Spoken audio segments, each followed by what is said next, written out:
Check. Check 1 2. There we go. Check 1 2. Check. Check 1 2 1 2.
What's up, guys? Welcome to Columbia Academy for Game 2 of the Championship Series in 3A. Got people always want to be on. Everybody want to be famous like these two guys. Game 2, Championship Series in 3A Division 1, Columbia Academy Cougars versus Tri-County Academy. Cougars won Game 1, 6-4 on Tuesday. They're coming in here looking for a win and clinch this state title tonight. Going to get started here in about 10 minutes or so. Yeah, coaches and umpires are out at the plate having a meeting and kind of going over the ground rules, and then after that they'll call out the lineups for both teams, national anthem, and then we'll be setting up for the first pitch of the ball game. Like you said earlier, Game 2 of this series, Columbia Academy goes on the road to Tri-County, Flora, Mississippi, takes Game 1. They score some runs early, and proves to be a big part of coming away with a victory. Yeah, gotta win. Wasn't the prettiest win. Tri-County had a little trouble finding the zone early in the game, led to a couple runs. Cougars only had 4 hits in the game, struck out too many times. I think you're going to see a little bit different approach here from the Cougars tonight. Had opportunities with runners on to bust the game wide open, but just couldn't get it going offensively. Their pitchers did a really good job, but thankfully for Columbia Academy, we had Logan Buckley on the mound. Another great game. I think he walked 3, struck out 13. I think I saw some stat today. He's got 42 wins in his career with 540-something career strikeouts. And so he did a phenomenal job. And then Cash James came in last inning, got the save, and so Cougars were fortunate enough to get that win. But I can promise you're gonna see a good game tonight out of Tri-County. Really good ball club. All of their runs were scored with 2 outs. They were down to a final strike a couple of times, and just kind of found ways to get it done. So I know it's going to be a good matchup again tonight. Yep. Anytime you face off with Tri-County, we knew that going into that game. They're going to fight. They're going to play a complete game, and they proved that there in the 7th inning. And they didn't just give up. They stayed fighting, and we're going to continue to see that tonight. And but that's where scoring those runs early become a big part of it. Looks like the coaches are done with their meeting. Going to do the starting lineups for both teams. We'll start with Tri-County. Good evening. Tonight your Cougars are hosting Tri-County Rebels. Your starting lineups are brought to you by Southern Jewelry and Whitetail Properties. For Rebels, batting first, number 2, Leading off for the Rebels, first baseman number 2, Luke Moberly. Batting second, the shortstop, number 18, Grayson Reimer. Number 14, Cruz Albritton bats third. He's playing center field. Hitting fourth, Brian Bergeron, your DH. Batting fifth, catcher, number 15, Sawyer Pettit. Hayden Hunt bats sixth, playing left field for the Rebels. Cade Hunt bats seventh, playing third base. Batting eighth, Peyton Patridge, right fielder. Luke Power bats ninth, and he is pitching tonight for the Rebels. Charlie Voles is playing second base.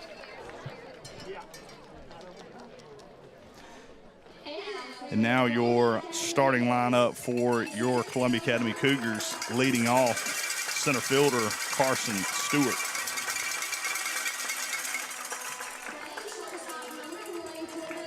Batting second, shortstop Corbin Lawrence. Hitting third, left fielder Trent Buckley. Batting fourth, playing right field, Roman Lawrence. Playing first base and batting fifth tonight, Logan Buckley. Tonight's pitcher batting sixth, Reed Duncan. Hitting seventh, your catcher, Zach McCain. Batting eighth, second baseman, Braxton Sandifer. And hitting ninth, your DH, number 2, Cash James.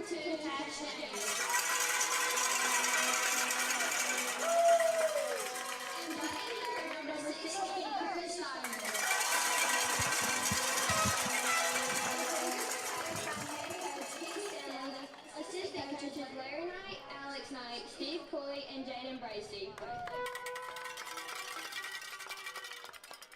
Please rise for a prayer followed by our national anthem sang by Riley Freeman. The national anthem is brought to you by South Lane Express and Walker Hill Environmental. Heavenly Father, we thank you for another day and all the blessings we have. Thank you for allowing these two schools to come together and participate in the game of baseball.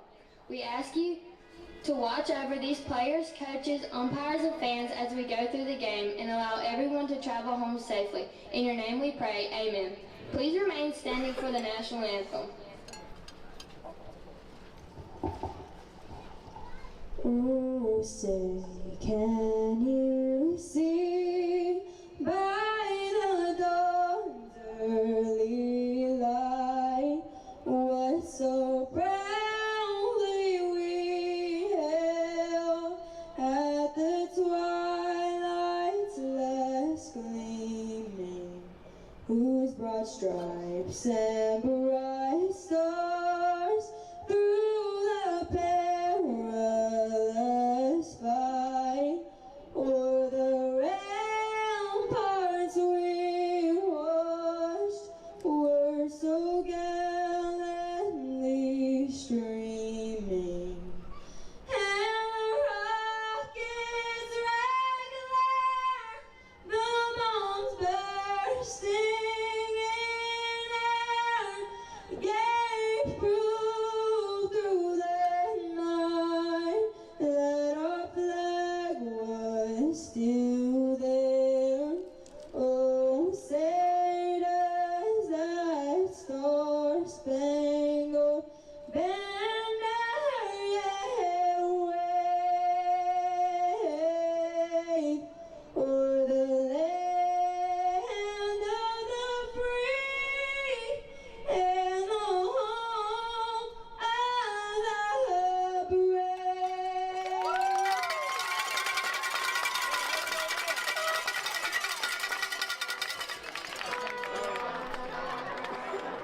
Let's go, Kyle and Lyle. Yes, sir. Hey, Jim.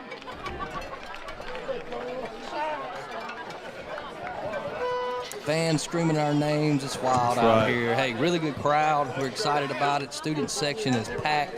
And, I mean, there's not an open seat that I can see. No, good crowd here. And I don't know if you can hear, but our home games, Riley Freeman sings the national anthem. One of our students here, she does an absolute phenomenal job on that. If you can't hear it, you are absolutely missing a treat. Oh, yeah, Riley doesn't. Ooh, and she can. And she just slammed the Slammed door the on her door. way out. It's kind of the equivalent to a mic drop. You sing, Yeah, whenever you sing yeah. the national anthem that good, you can do whatever you want. So, but yeah, man, it's a great day to be at Columbia Academy, be out here on the hill, and Atmosphere is going to be great. Beautiful day. A lot of people here. It's going to be a lot of fun. and last time these seniors are going to play on this field. Yep. Regardless, so they got every little bit out of this season they could get, Yep. and hopefully it's a big one and a memorable one. And excited to get the first inning started. First inning sponsor, Downtown Gym. Be sure to check them out. We're excited to have them on board as our first inning sponsor. I would like to report that I do know first and last names of all the officials tonight. Yeah, I was thinking about that during the national anthem. So you we know, got David Fink behind the plate down the first base line. One of our fan favorites, Mr. David Blackwell, and down the third base line, Mr. Josh Wally. yeah, I was thinking, you know, our fans at home probably think this is on a piece of paper, hand it to us on a list. This is Yeah. part of the officiating crew. No, this is all straight off of Coach Kyle's memory. Off the top of my head. That's right. Defensively across the outfield for the Cougars, Trent Buckley, Carson Stewart, and Roman Lawrence. I'll get to the infield here in just a minute. Catching today, Zach McCain, and on the mound, senior right-hander Reed Duncan. First underway pitch. for the first pitch. First pitch coming just a couple minutes early. There's a first pitch strike. That fastball from Reed at 92 miles an hour. Fire me up, Macy.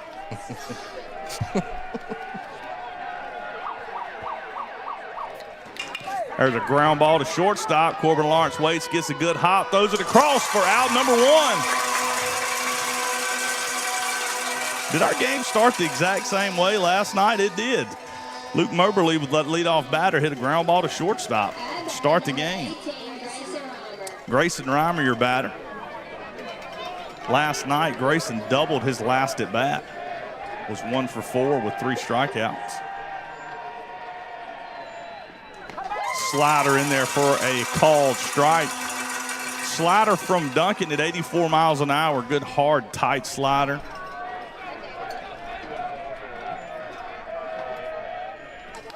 And there it was again. 0-2 count on Reimer. Reimer also the shortstop for Tri-County. I think he come in and done a little pitching the other night as well. He did. I think he was the last guy that threw, maybe. I think so. Ooh, check down to first. David wasn't paying attention, apparently. Nah, I'm kidding. He didn't go down. I'm just joshing with you, David.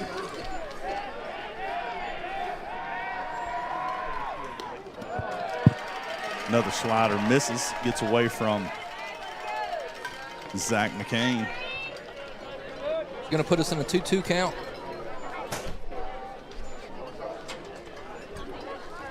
Neon night here for the student section. There's a fastball, and Wade just misses. Full count here on Reimer. Not a bad miss from Duncan. That fastball at 93. There's another ground ball to short. Bad hop, gathered and across the infield for out number 2. Good job staying with it. Took a big hop there at the end. That last hop was a big one. Got Lawrence on the heel of his glove, but he was able to stay with it, make the play across the infield. Across the infield for the Cougars. Cruz Steigner's at third, Corbin Lawrence at short, Braxton Sandifer is at first, and Logan Buckley playing first base. Batting now for the Rebels, center fielder Cruz Albritton. Swing and a miss. Albritton was 0 for 3 with a walk Tuesday night in Florida. He comes in as the leading hitter for the Rebels, hitting over 400 on the season. Really good player. There's a fastball in there at 92 from Duncan. 0-2 count here on Albritton.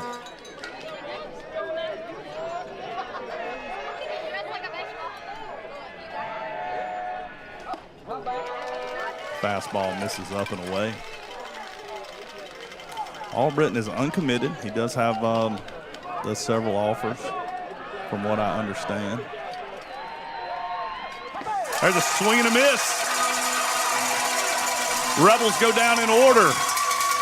Cougars coming to bat here in the bottom of the first inning. Really good job.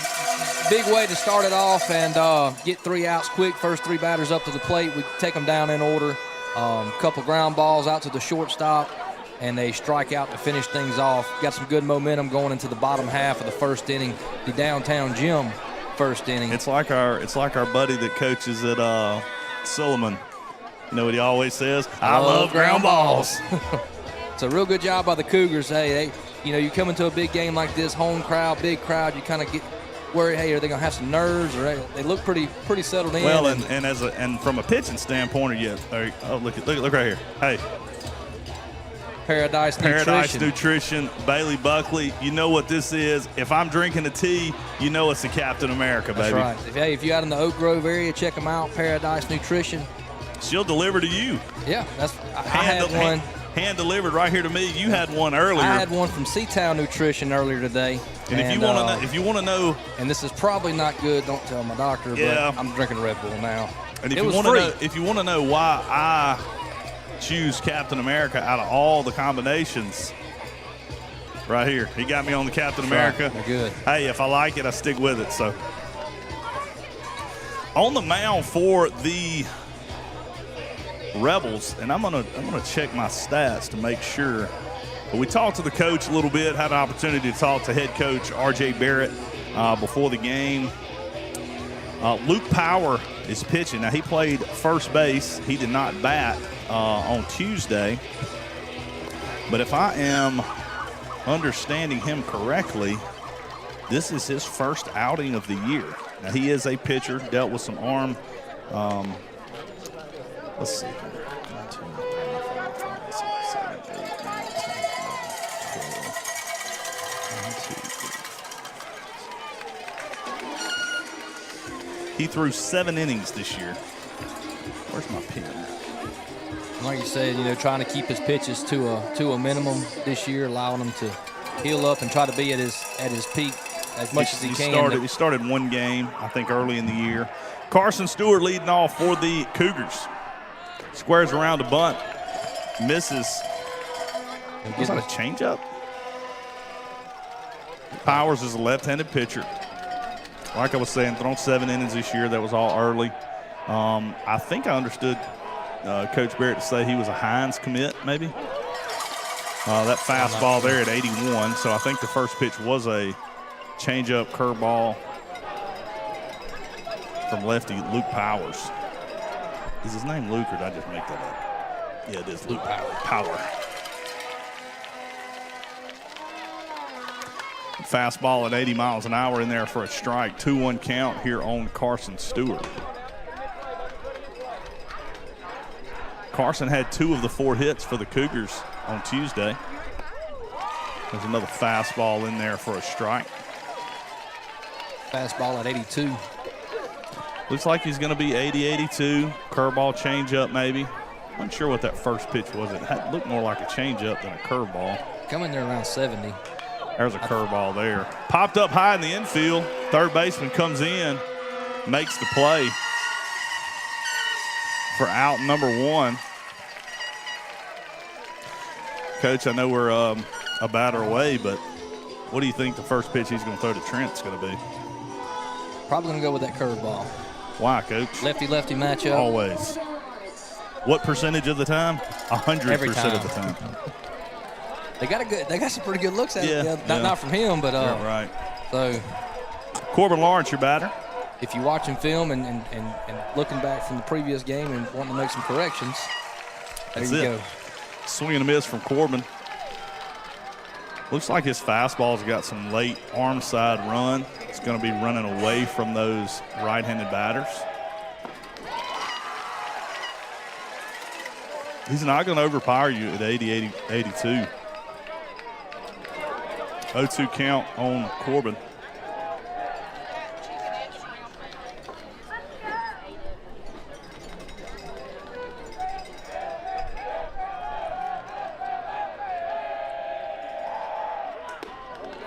Fastball up, 82.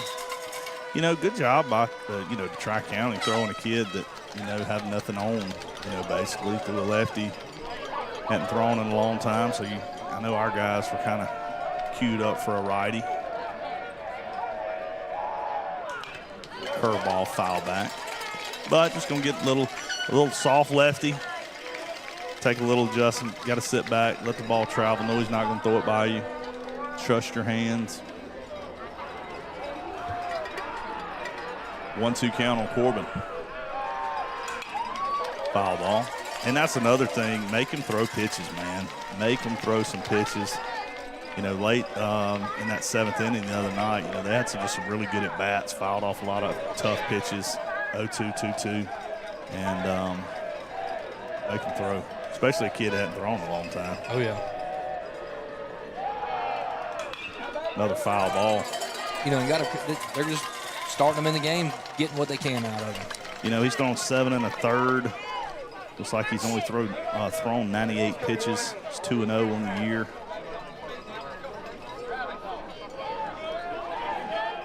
So not a lot of stats because he hadn't thrown much. There's another foul ball. I think that's 5 he's fouled off. Yeah. Hey, that's 5 more pitches that we've made him throw. Corbin doing a good job protecting at the plate. That is huge.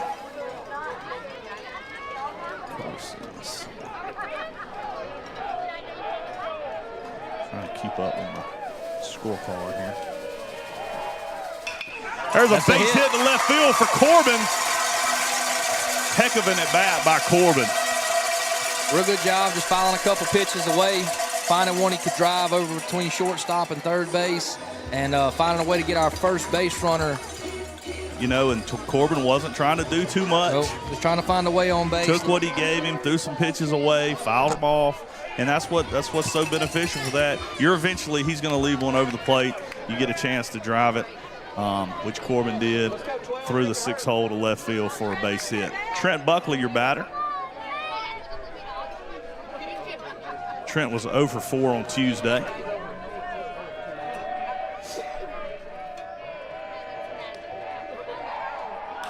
There's your curveball, and he took a good swing at it, too. It was a big looping curveball that hung.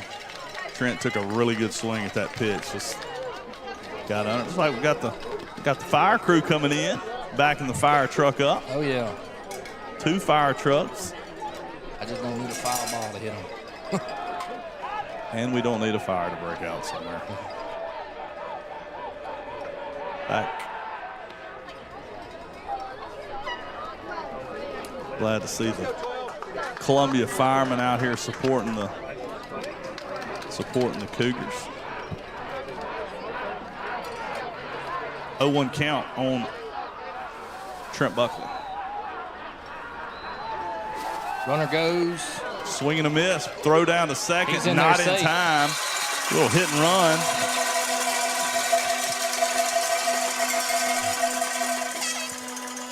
Just like that, a really good productive at bat from Corbin Lawrence. Finds his way to first base. Finds an opportunity to move up to second base. We have a runner in scoring position. 1 out. 0-2 count on Trent.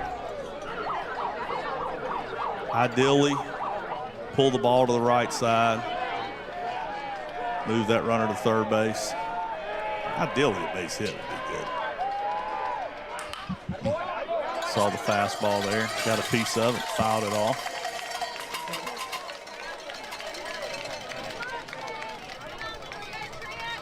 Oh-2 count here on Trent. Got to think he's going back to the curveball.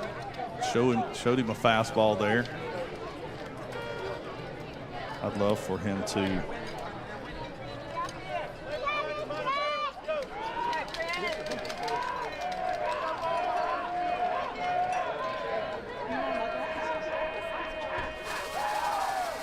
there it is, Right ground side of the ball field. to first. It's going to be a ground ball out for Trent, but a very productive out. It's not going to go down in the books as a sacrifice, but that's basically what that amounts to, but still just had 1 out, so it does put a runner at third base with 2 outs here in the bottom of the first inning. Now batting, Roman Lawrence. There's a ball popped up to third. Out number 3. Cougars do get 1 hit, 2 pop-ups, and a ground out. We'll be back for the top of the second inning.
Once again, thanks to our first inning sponsor, Downtown Gym. Y'all be sure to check them out. Lots of nice equipment, bunch of new upgrades over there. I know they got some tanning beds and different things like that. Really nice facility. Be sure to go check them out.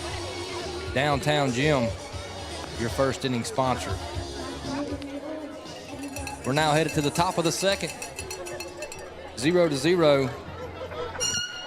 Brian Bergeron leads things off for the Rebels. Lakeview Transport, your second inning sponsor.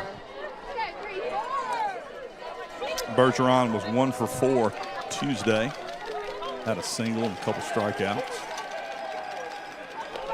Slider, first pitch, called a strike.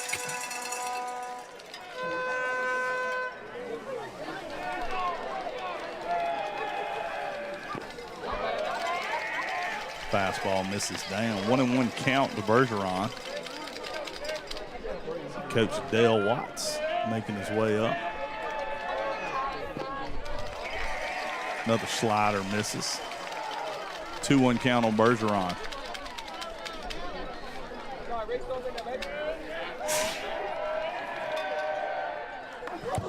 Hit by pitch. Fastball got away from Duncan. It's going to give the Rebels their first base runner of the night.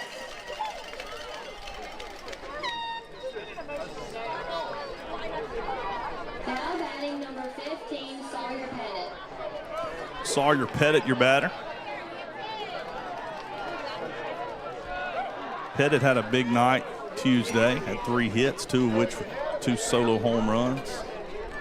Swings the bat really well. He's batting here in the top of the second inning.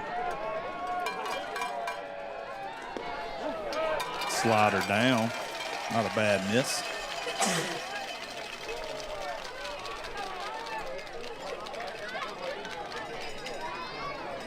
Pettit hitting .383 on the year for the Rebels.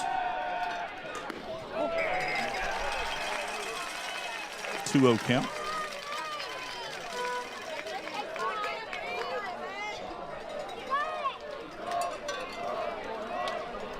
Pettit led the Rebels in doubles. A pitch in there for a strike. Tuesday night, I'm sorry, let's see. No, he hit 6 home runs. He's got 8 home runs on the year for Pettit. 2-1 count on Pettit.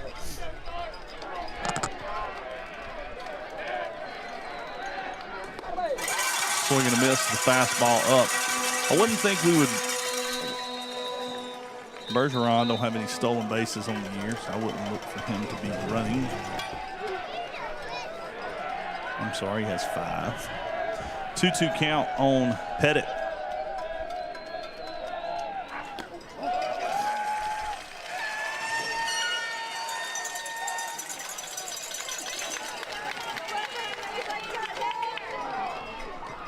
Full count.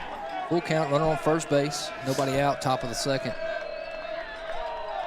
Mr. Pettit's going to be up and away. Fastball misses up. 2 base runners on for the Rebels. Bunt situation here for the Rebels. Like Coach Knight's going to go out and settle Duncan down a little bit. This mound visit brought to you by Lakeview Transport. Courtesy runner in for catcher Pettit.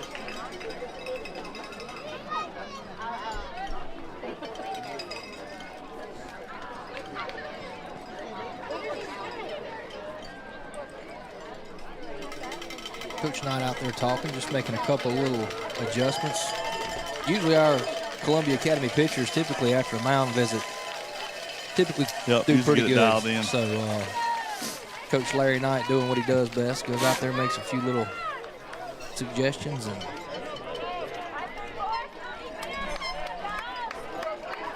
first and second, nobody out. Hayden Hunt, your left fielder, bats. Inside move, he did show bunt. See the infielders crashing, but I bet you're going to see a pick to second right here.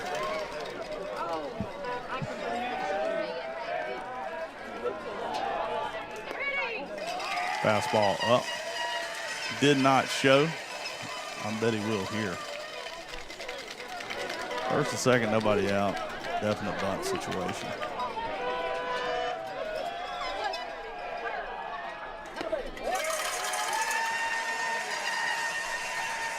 2-0 count.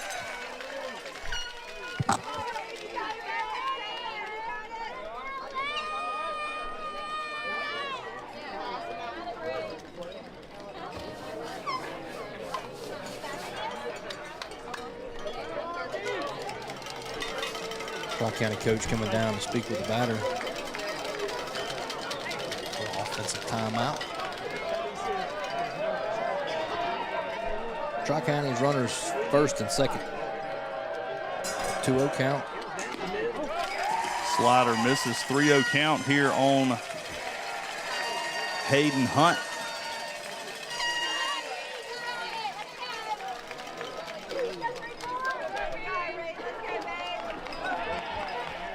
First baseman is in, expecting the bunt. Fastball up, back-to-back walks. Loads them up with nobody out.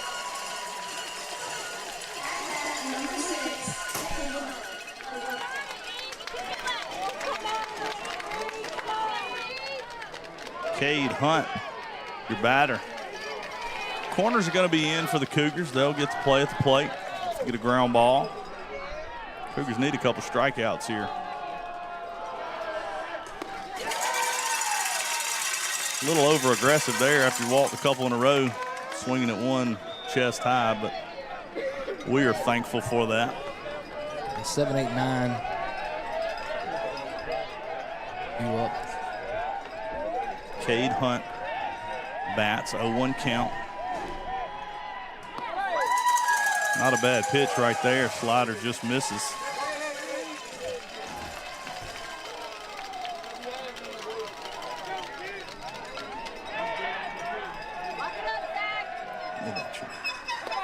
There's a slider in there for a strike. You want this one? Yeah. 1-2 count here on Cade Hunt. I didn't realize that was your chair. I thought it was just an extra. I didn't realize you were standing I up. moved it back.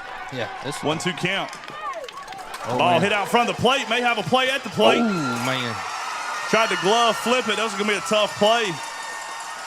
Yeah, just barely gets a piece of it. Tries to flip it with the glove to get the force out at home. That was really the only play we may have had. Yeah. Just kind of hit out there in the no man's land. Catcher has to stay back for the force at the plate. Just missed a glove flip. Run scores for Tri-County. Bases are still loaded. Single.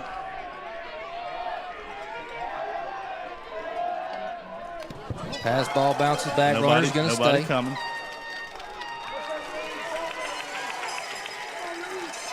One 0 count.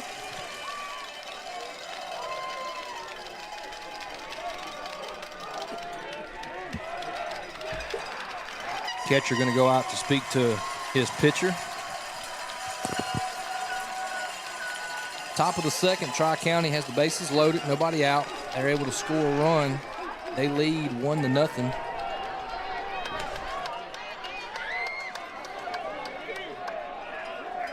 Just a tough play, man. I mean, it nothing really you can do is. about that.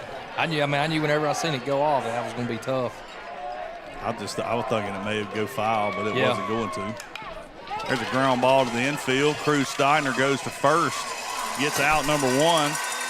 Rebels do score a run on that ground ball. It was a good decision by going to first base. Ball was kind of taking him towards second. It's been a really, really tough throw to make that throw home. So Cougars go to first for out number one. Run does score. Puts runners at second and third. One out. Luke Power, your batter.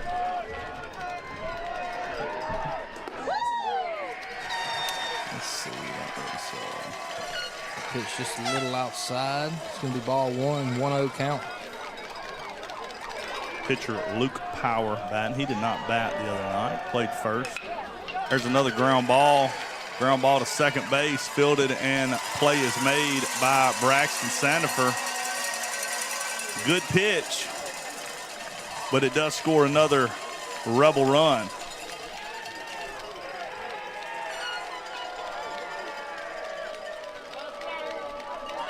Fastball fisted him off his hands, but just got enough to push it out to second base. And I think that ground ball to third a little bit ago was also off the handle a little bit. I'm saying those were good pitches. Just the walks got them put runners on, so scored some runs. But 3-0 here in the top of the second inning. Luke Moberly, your batter, he grounded out to short his first at bat. That's a good pitch right there. Must have been a little down. 1-1 count to Moberly. 2-1 count.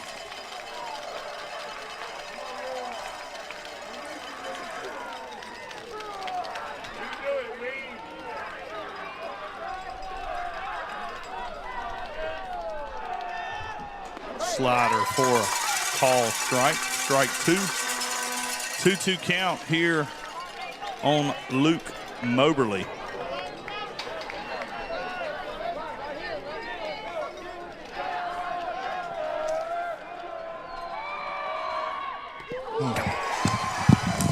Hit by pitch. He's going to put runners on the corner.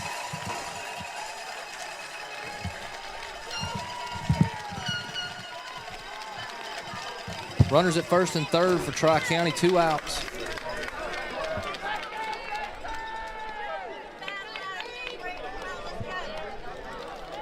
Grayson Reimer bats. He also grounded to short his first at bat. Shortstop Reimer. Reimer hitting in the 2-hole for Tri-County.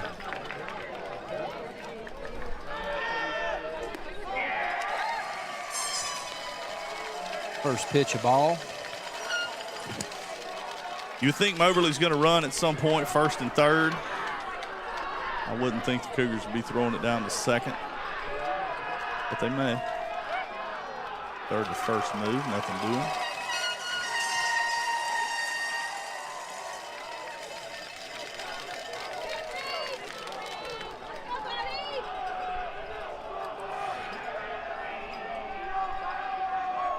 Runner goes from first. Third Throw down. Looking at third. They got him the runner and a hung run up. down.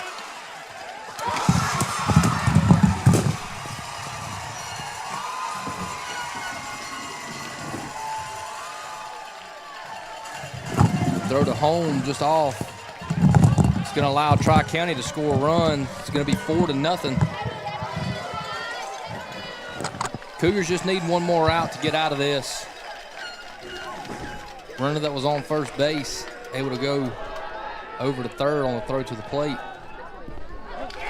Ball gets by the catcher. We have a play at the plate. Runner slides in. Tri-County going to score another run. It's going to be 5-0, top of the second. Sloppy play. Very reminiscent of a Tuesday night, just in the other team's favor.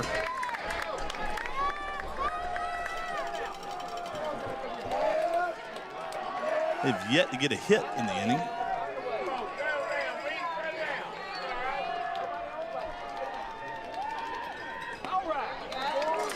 Pitch in there for a strike. Have a 2-2 count.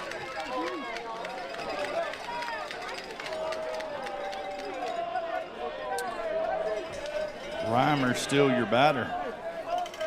Have a 2-2 count.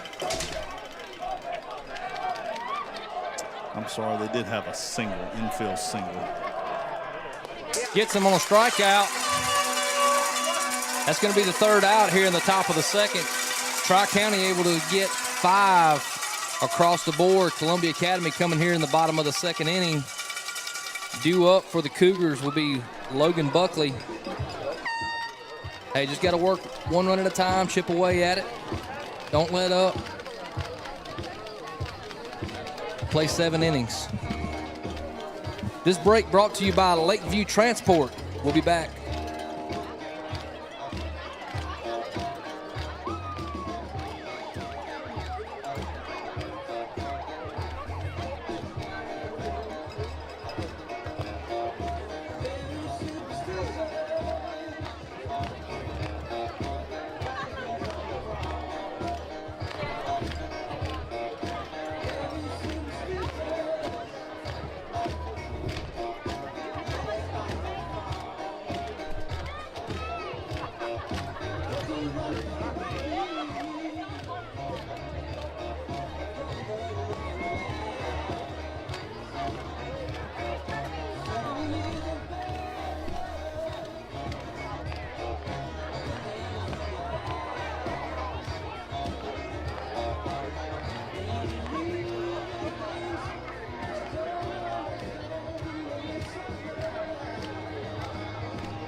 All right, we're back for the bottom of the second inning. Second inning sponsor, Lakeview Transport.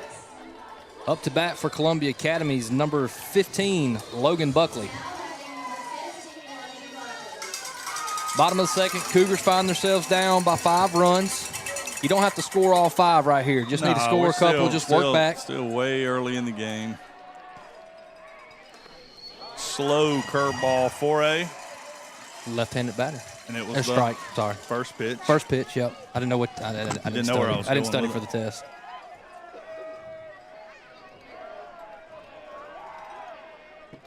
Another curveball misses. Cougars just got to be patient, man. Get some base runners on and get a few hits and be right back in it.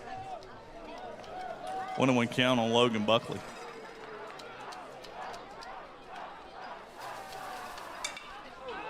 Fastball fouled off down the left field line in foul territory. 1-2 count here on Buckley.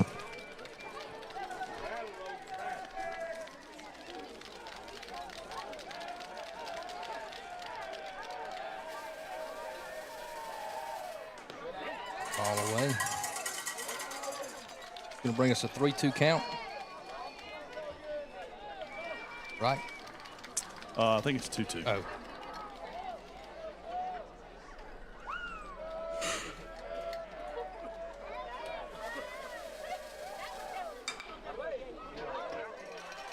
Fouls that one off. Got to stay closed on that soft curveball. Front side flying open.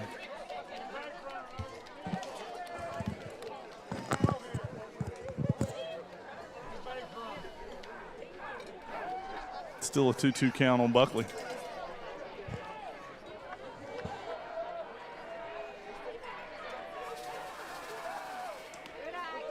Fastball misses wide.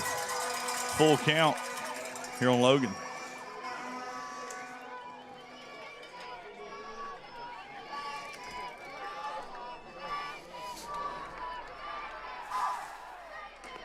Curveball, call, third strike. Come on, Logan! Take that pitch. That'll be out number 1. Up to bat now for Columbia Academy. Number 34, Reed Duncan.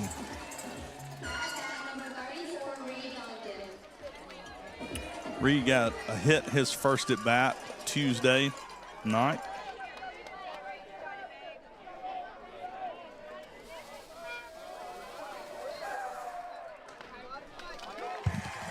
First pitch in there for a strike.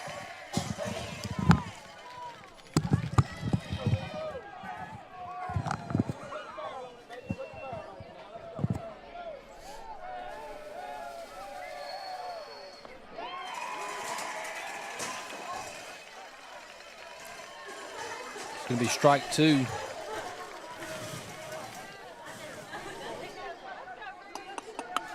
Oh, 2 count on Duncan.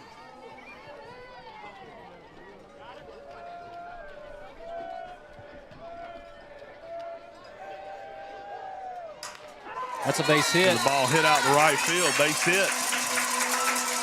Hits it off the end of his bat to right field. Nice job by Reed. Cougars have a base runner here in the bottom of the second. We have a runner coming in. Ryder Earls. Number 11, Ryder Earls, coming in to run for the pitcher, Reed Duncan. Cougars have got to be aggressive in the strike zone.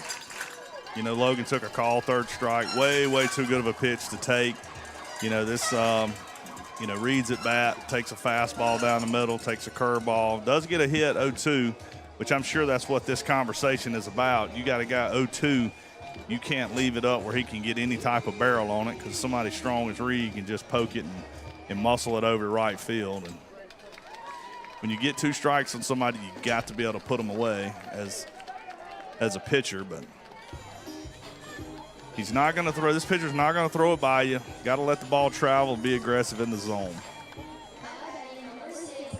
I promise you, if they'll do that, they'll put up a big number. Up to bat now for the Cougars, number 6, Zach McCain.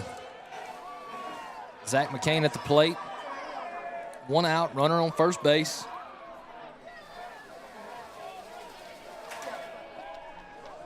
No picks Throw for the over to love first of base. all things holy. No And they're picks. safe. Down 5. If you hear moments of silence for me, I've probably taken the headset off abruptly. Ben's been a little panicked about his hardware getting damaged. Yeah, sorry about that. Protecting the screens.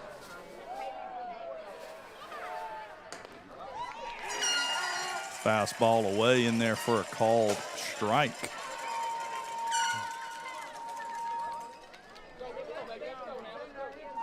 It's probably a good thing that I don't coach baseball anymore. Same pitch, same spot, same result. Taking a called strike.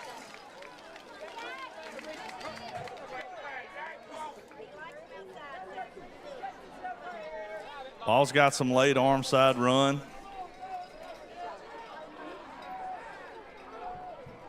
Throw over to first base. I'd throw a curveball to his back foot right here if I was calling pitches. But I hope he throws a fastball over the middle. That's what I really hope. Pitcher finds himself ahead. 2 strikes. There to McCain away. Runner goes. Runner goes. Gets by second base. He's in there safe. No.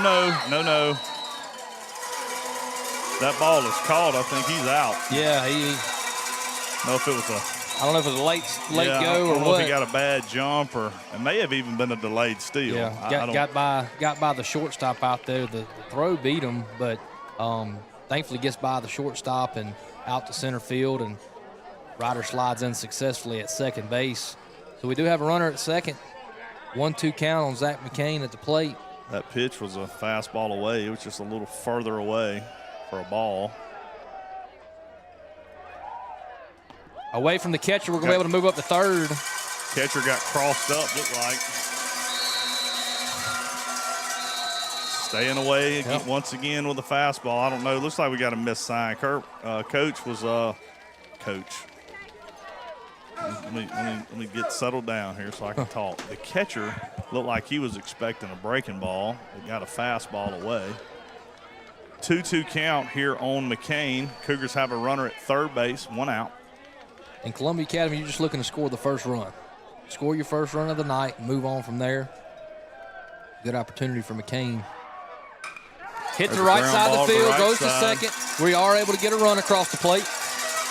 Which is basically the way the Rebels scored 5. Got runners on and hit a couple ground balls, got them in. They scored 5 with 1 out. With only 1 hit, and it was an infield single.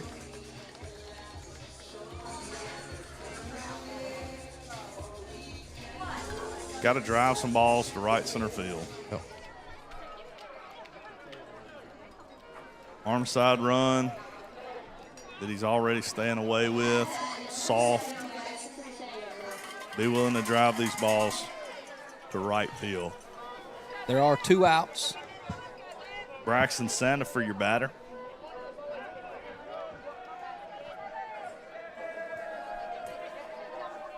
Ooh, good swing there by Braxton.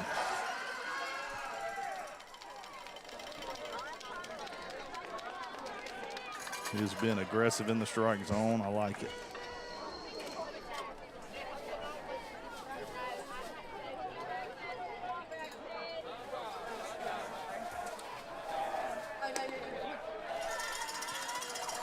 Fastball misses. 1-1 count on Braxton.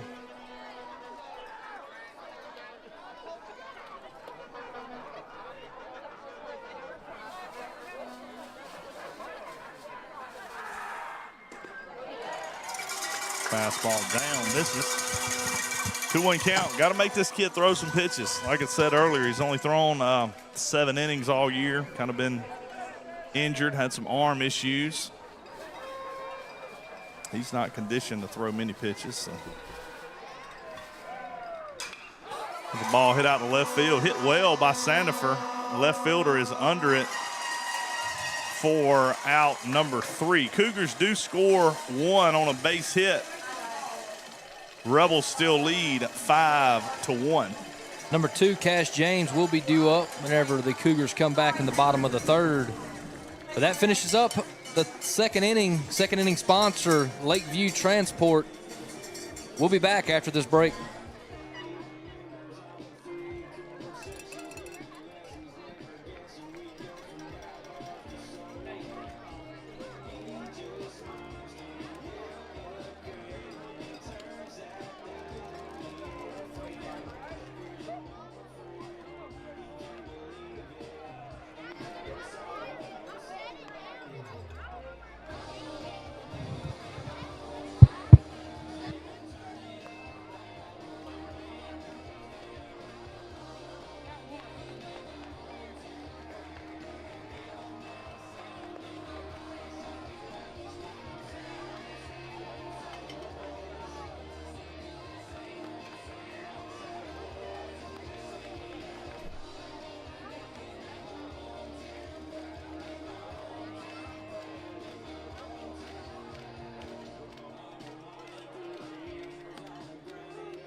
Cruz Albritton bats for the second time tonight. He struck out back in the first inning.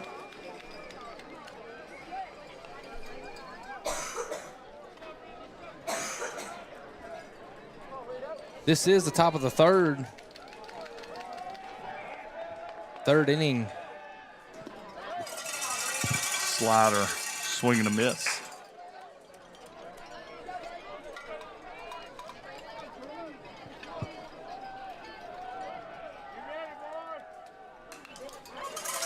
Fastball fouled back straight to me.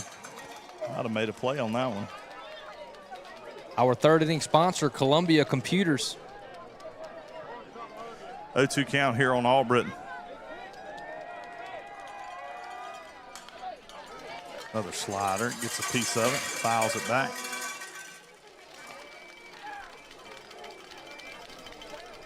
I guess Taylor's getting settled in before she goes and tests the mic, or where'd she go? She's sitting in the stands. Oh, here we go. She just remembered. Well, why am I holding this? Oh, yeah, I was supposed to go over here and do something.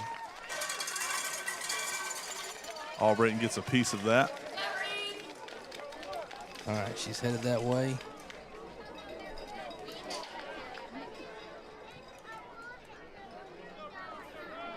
It would be nice if she would have stayed within sight of us. Call, 3rd strike. Oh. Strikeout number 2 for Duncan. I heard her trying to come in. Let's see if I can call her.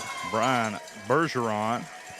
He got hit by a pitch his last at bat to start the scoring for Tri-County. Slider in there. That's a strike. Fink. Hello. Hello, hello, hello. I couldn't hear. Okay. 2-0 count here on Bergeron.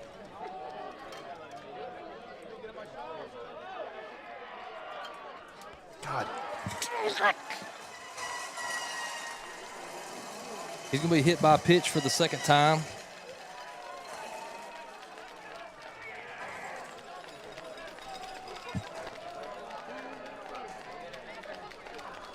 Now batting number 15, Sawyer Pettit. Bergeron hit by pitch over on first base.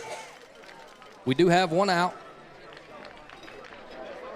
Up to bat now for Tri-County is going to be Sawyer Pettit. Pettit hits it to center field. That's going to be gone. Unbelievable. 2-run homer. It's going to put Tri-County ahead 7-1.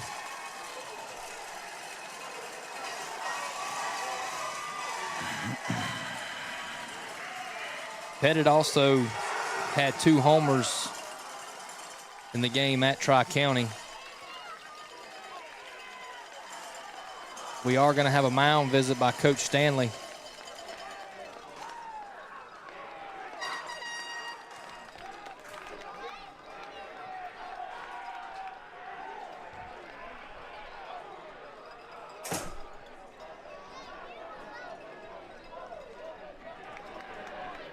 We will take a short break.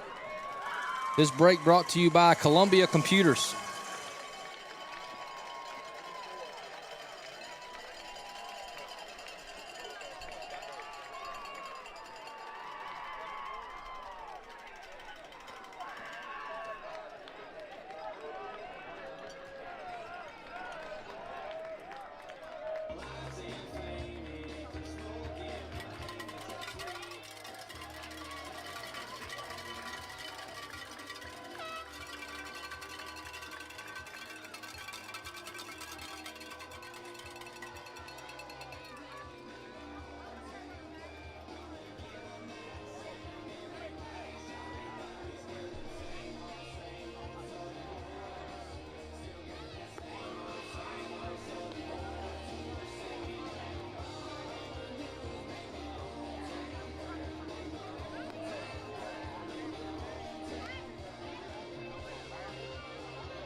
All right, we're back. Top of the second. Columbia Academy making a pitching change.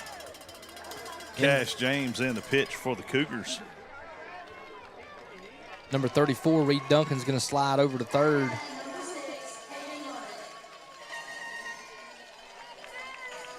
Up to bat for Tri-County's number 6, Hayden Hunt.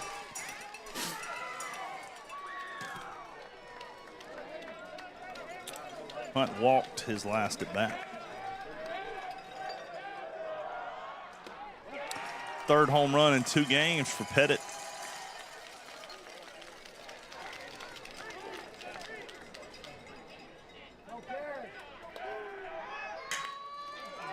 Base hit out to right center. Could be extra bases. Cut off by Stewart. Makes He's the going. play. We have a to play at second. Ooh, not in time. It's like we may have had a chance if that ball goes through. I think once it was cut.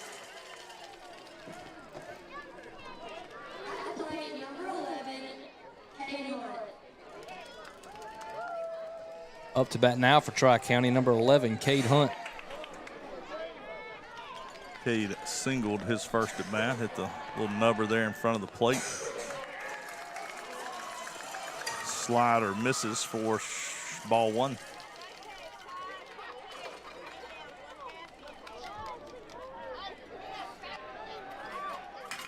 Ground ball to Ground second. ball to second.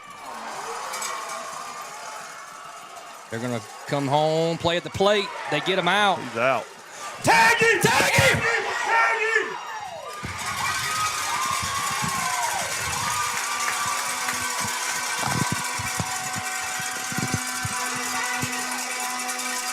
Cougars get it the second out at the plate. I'm sorry for hollering. Notice the umpire didn't make the call. We have to make sure to get Zach's attention to apply the tag, as you heard it. I'm sure. Yeah. I don't know, at home they're probably tagging all kind of stuff. Yeah, right. Reaching around. But I thought he was out anyway. I thought he was too. I thought we made the play, but you know, whenever he didn't make the call, you knew something. He was waiting for something to happen. Zach must have blocked the plate with his left foot, so he was unable to get his hand in, and he didn't touch the plate, so he didn't make a call. And once he didn't make that call, I knew that he hadn't touched the plate. Zach stayed with the plate, getting the out at home, and good reaction to hold that runner over on first base. But that is the second out. Cougars need one more.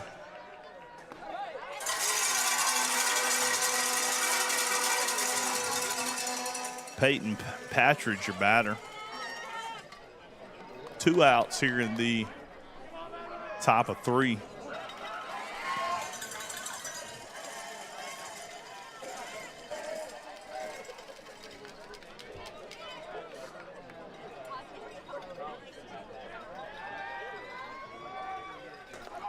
Fastball, right?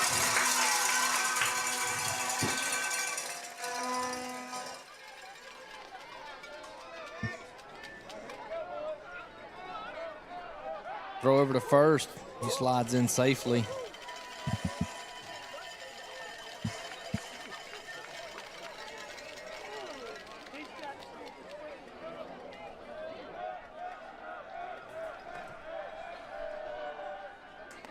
Good pitch right there. Got the runner tied up, but threw behind him. He takes second base. Looked like a good pitch right there. Got him on the swing. He did catch him. Called. Did go around. That's going to be a strikeout. That's what Cash, he was pointing at the umpire trying to check, and home plate umpire finally goes down. And well, had a lot going on there with the pick to first. And 7-1, 2-run home run by Pettit. 7-1, Rebels lead. We'll be back. This break brought to you by Columbia Computers.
All right, we're back. Bottom of the third inning sponsor, Columbia Computers.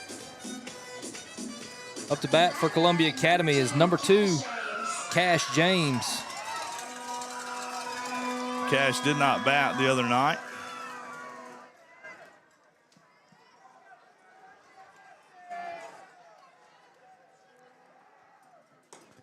James. Slow curveball at 68. James also the pitcher now for the Cougars. Cougars are playing a straight 9. They brought Cash in to pitch. DH Cruz Stogner came off the field. Reed Duncan went to third base. Swing and a miss. 1-1 count on Cash. Money James. Cash rocking the gold spikes tonight.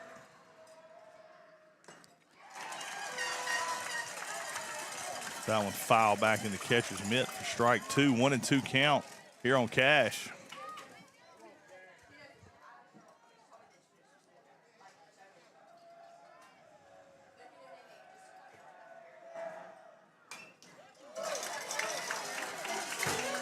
Got a piece of that fastball.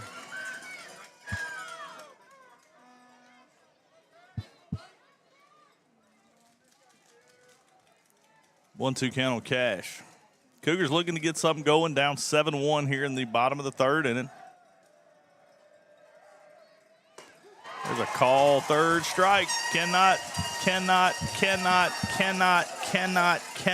take called third strikes. There's probably nothing that bothers me more than taking a call third strike. Coming up to bat now for Columbia Academy's number 4, Carson Stewart. At bat, number 4, Carson Stewart. Carson popped up to the infield, his first at bat tonight.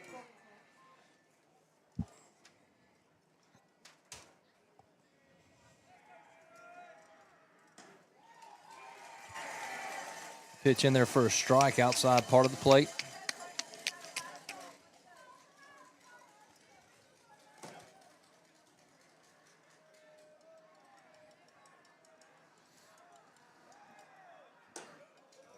Fastball misses up. 1-1.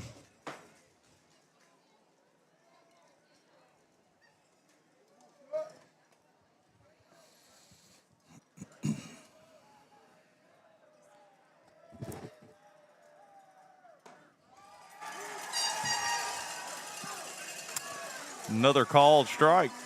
1-2. One out here in the bottom 3.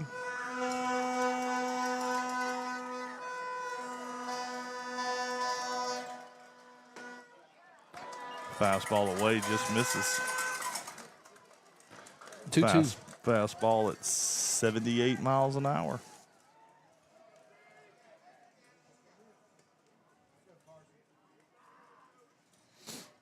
Two-two count. Curveball popped up to center field. Albritton works his way over under it, and he catches it for out number 2. 2 quick outs here in the bottom of the third.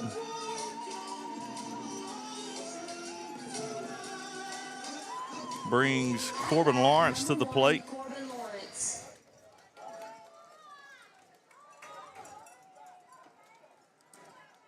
Corbin singled his first at bat.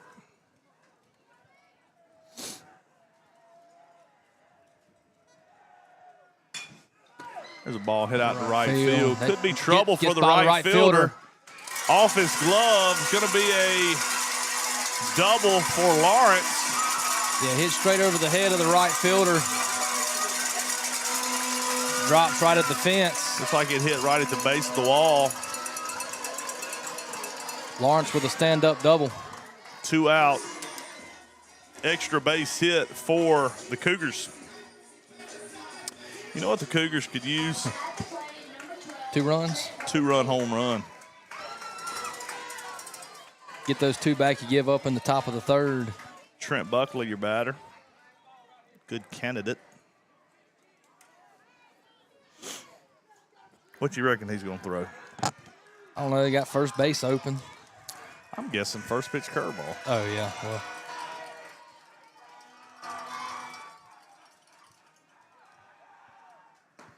goes away.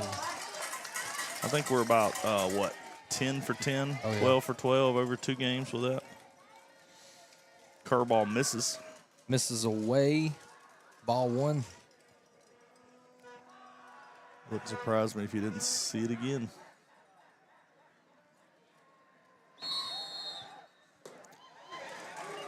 Oh, my goodness gracious. hanging curveball. You got to know what's coming. 1-1 count. Call strike.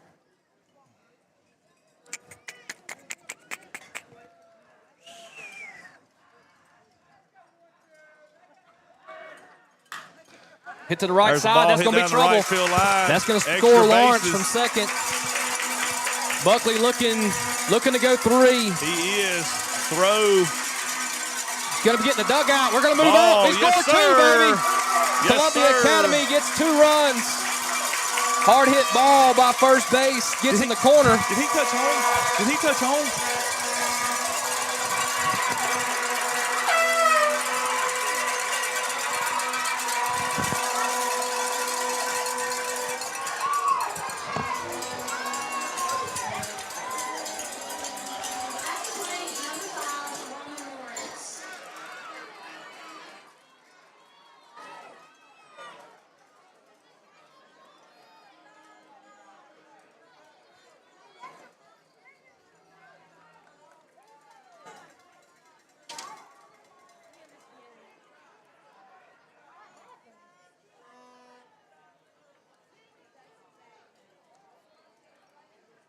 They're trying to appeal something.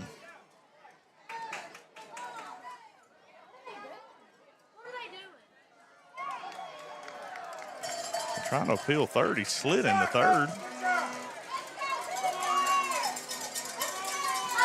All right, Trent Buckley hit a double down the right field line. The throw into third got in the dugout, which allowed Trent to score. So Cougars score 2 on the play. And Gives us a 7-3 ball game now. It wasn't a 2-run homer, but it was 2 runs. I guess so.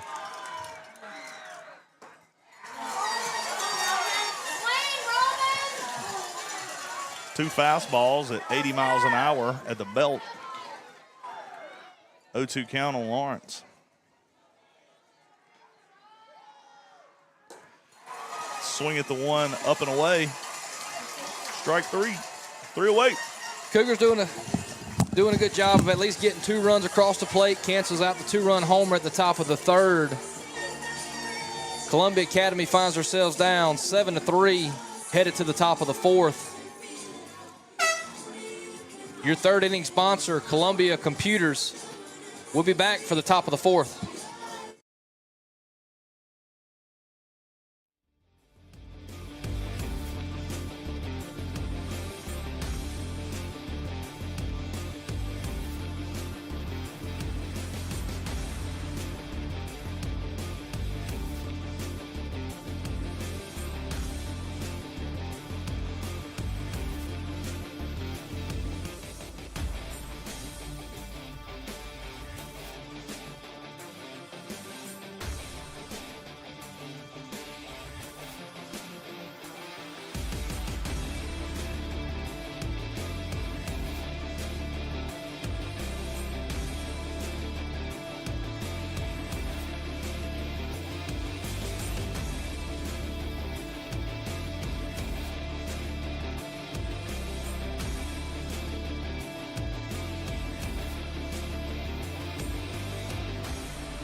All right, we're here in the top of the 4th inning, brought to you by, I got a hat on, I don't know where I'm going.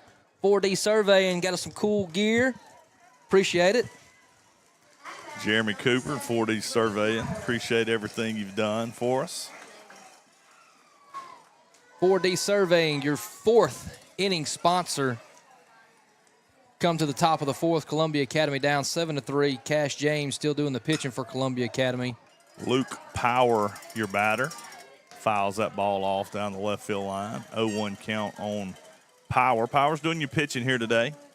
He's done a really good job so far, keeping the Cougars off balance. That slider in.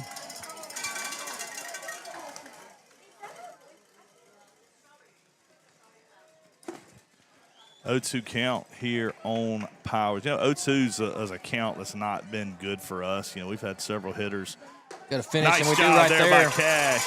You know, we had several guys the other night, and then tonight, you know, in a 0-2, 1-2 situation, and just unable to put them away.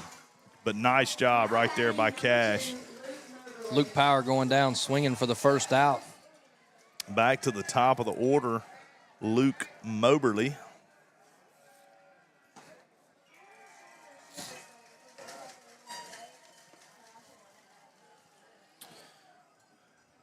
Luke's 0 for 2 on the night. Grounded out to short his first at bat, and then was hit by a pitch. Blue didn't like that one. It's going to be 2-0 count. Fastball just missed in. Check swing, tried to hold up. Moberly got a piece of it, fouled off for strike one.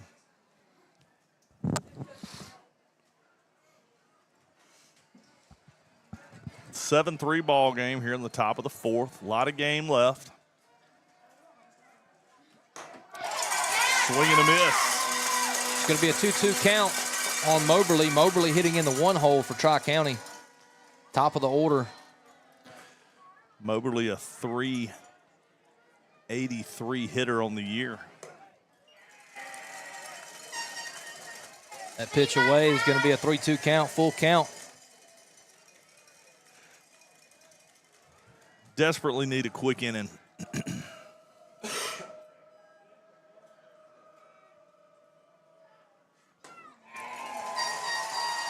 It's going to be a walk. It's going to put a base runner on first base. One out.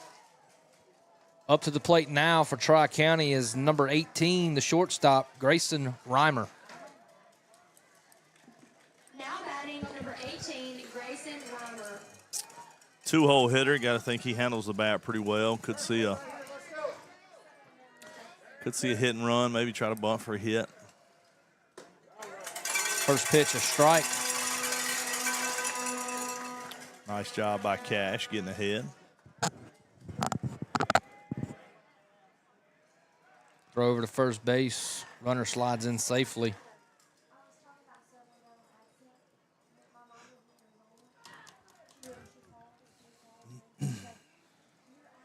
Throw back to first. He's in safely. Coach Knight obviously thinking that they may have something brewing over here. Try to take a bag. Curveball. Hit well out to left field. Going to be a base hit. Carson Stewart makes his way over to it and cuts it off to keep it at a single. It's going to put runners at first and the second, one out. Cruz Albritton coming to the plate. Looks like Coach Knight's going to call a 4D survey and timeout. Go out there and talk to his pitcher.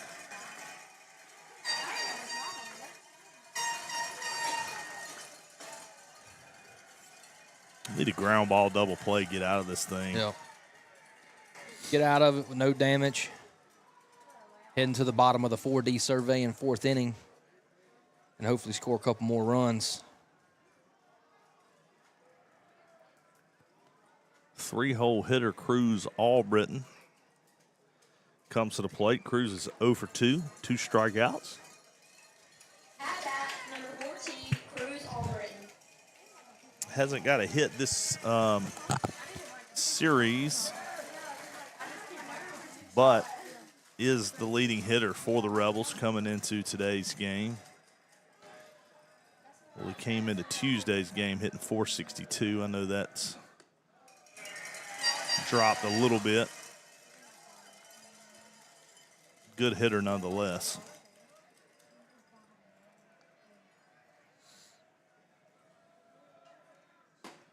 Fastball in there for strike one. Fastball at 85 from James.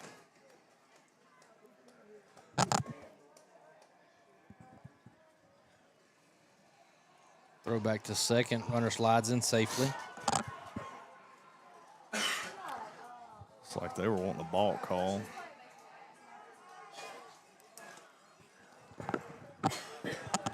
Had a pick play at second base. I don't know if Cash may have flinched a little bit. As the ball hit down the left field line. Albritton was late on that fastball from James. 1-2 count on Cruz Albritton.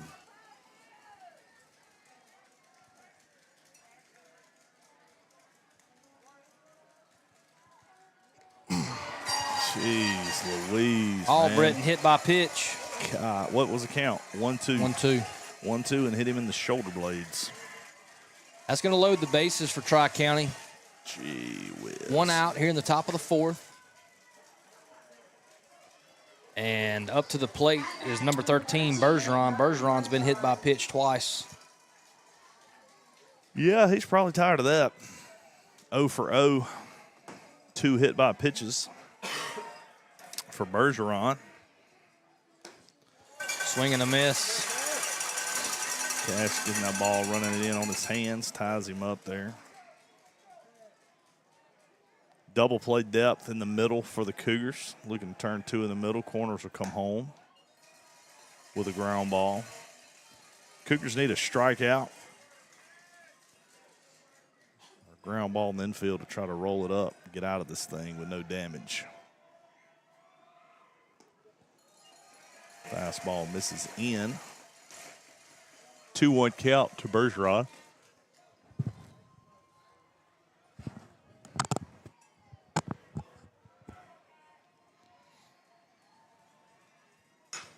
Hits There's right a ball field. driven out to right field. It's not going to be playable. It's off the base of the wall. 1 run is going to score. 2 runs are going to score. 2-run double for Brian Bergeron. 2 more Rebel runs. It's going to make it a 9-3 ball game.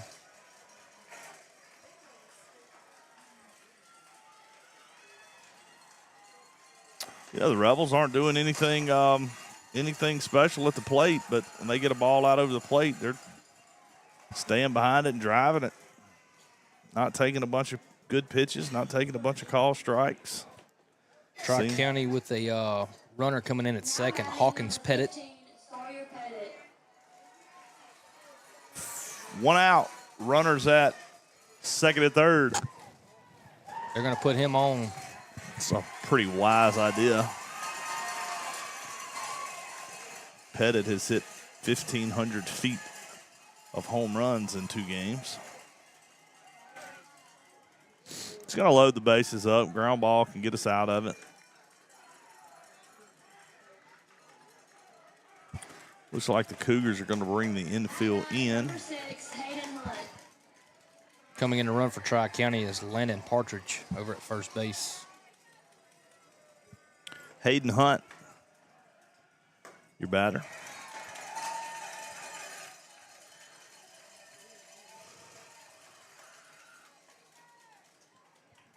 Infield in. Ground ball in the infield. They'll come home. Gets away from the catcher. Runner's coming home. Play at the plate.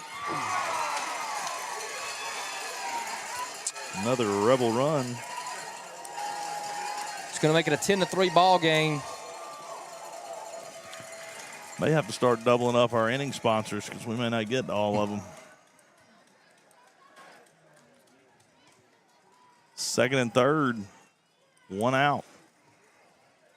1-0 count to Hunt.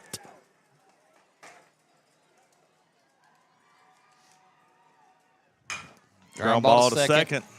Coming Come to the home, plate. not in time. Got to have a little sense of urgency or just know you're going to first base with that one. He's running on contact. Had to wait on that hop. Just get your out right there. It's 11-3. 11-3, top of the fourth. 11, Cade Hunt. First and third situation here for the Cougars. I don't know what Zach is signaling, but I hope it's finding out because that's what we're needing at this point to stop the bleeding.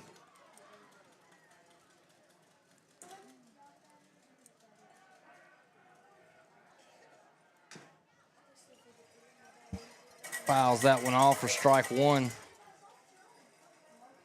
Who was this batting? Cade Hunt? Yeah, number 11, Cade Hunt.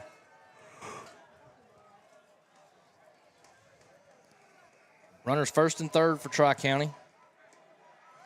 Pick move over to third to get the runner in the rundown. They're going to get an out here. See, I would break now. I would break with Buckley having to make that throw.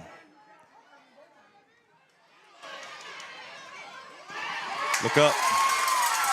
Good job. They're able to keep the runner from crossing the plate and get an out.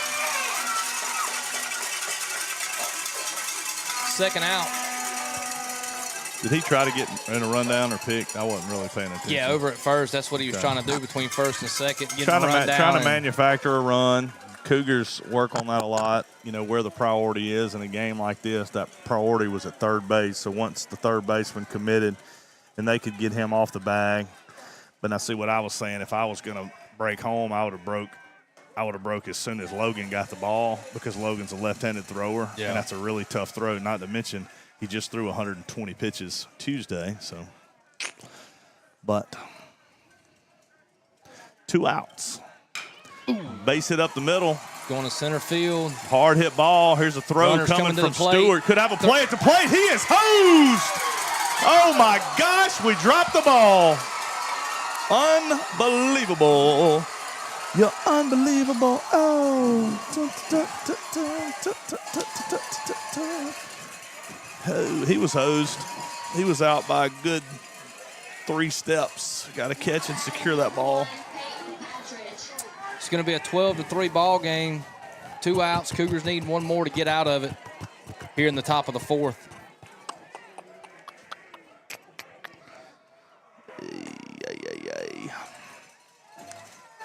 Nice job by Carson. Great throw to the plate. You got to try to score right there. It's a good decision there by the third base coach, but he was out. Took a perfect throw, which Carson made. Just got to be able to secure it. You know, that's like I said earlier, man. You get opportunities. You gotta make the most of them. You can't give good teams outs.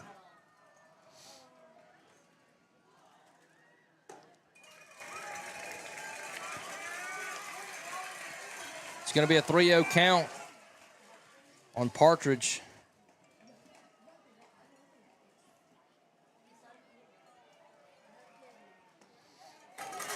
Pitch for a strike.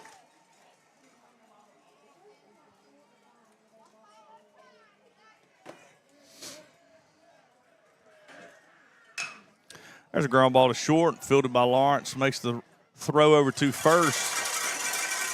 Cougars get out of the inning, but not before giving up 5. Tri-County leads 12-3. Cougars are desperate for some offensive production here. You got to have some offensive production here in the bottom of the 4th. We'll be back. Bottom of the 4th, 4D surveying, 4th inning.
New pitcher in for Tri-County, number 11, Cade Hunt. Sophomore right-hander. He's been their number 2 arm most of the year. Logan Buckley, your batter.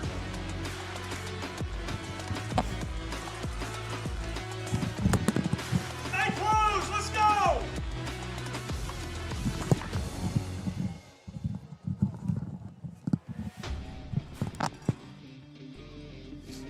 Looks like the fire truck's back.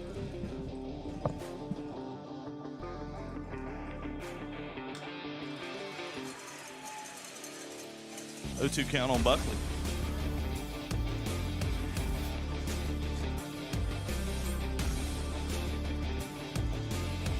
Like the right-hander Hunt. Fastball's around 83. Hadn't seen a breaking ball. That fastball was 84, so 82, 84 with his fastball.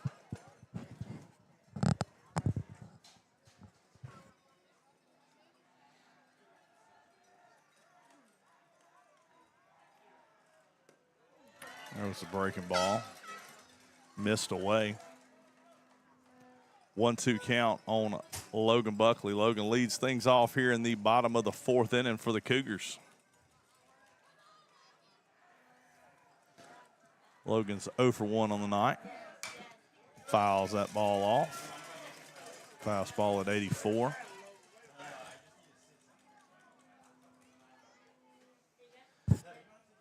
Got to stay closed. Drive that top hand through the ball.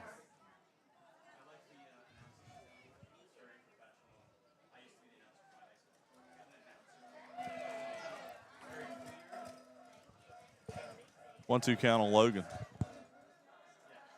Cougars need a couple hits in a row to score a big number. Curveball hit to third base. Got a no. Error by the third baseman. Going to put the leadoff man on for the Cougars.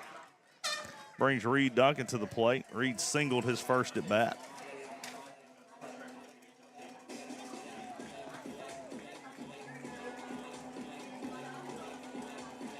Now batting number 34, Reed Duncan. We are in the bottom of the 4D surveying 4th inning. Did I say 5th while ago, or did I say 4th? I think you said 4th. Fastball away, taken for a strike. And that ball looked like it was more on the white than it was over the plate, but he has been hitting that same spot, or their pitchers have been hitting that same spot. So Cougars do have a runner on first base. Curveball inside. It's going to be a 1-1 count. 1-1 count on Reed Duncan.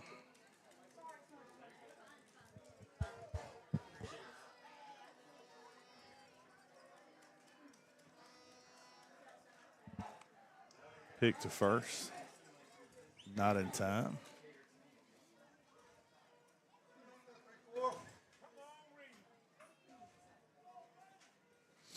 Remind me to tell you something here in a minute. All right.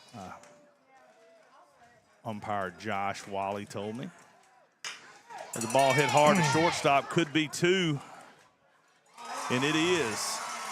Hard hit ball right at the shortstop. 2 in the middle. So Josh was watching the live stream the other night, I'm assuming, at the Wayne game. He said on balls hit, home run balls hit down the line. Once the umpire in the field turns his back to watch the ball, it becomes his call. Really? Yep.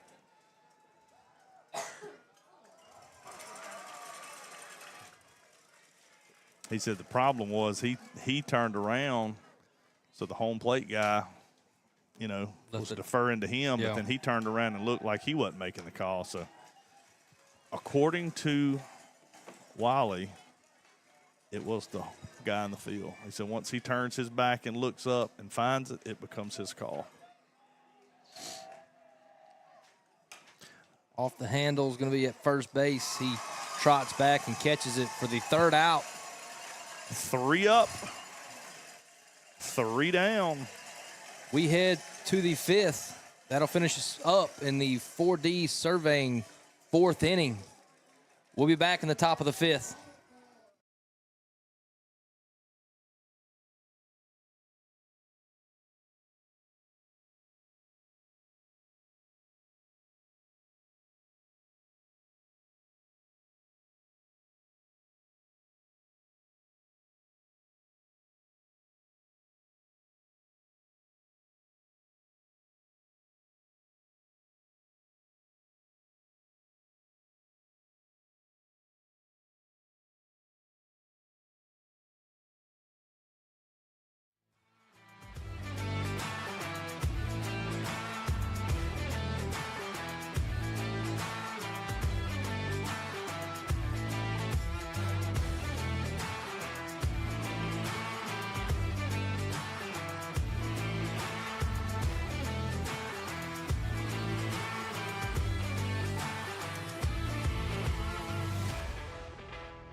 We are back in the top of the 5th inning. 5th inning sponsor, Josh Boone's Water Well, 601-441-2283. Josh Boone's Water Well, your 5th inning sponsor. Coming into the top of the 5th, Cougars down 12-3.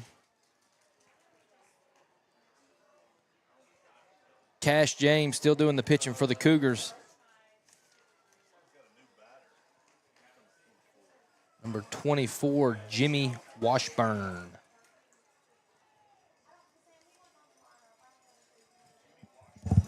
Jimmy Washburn.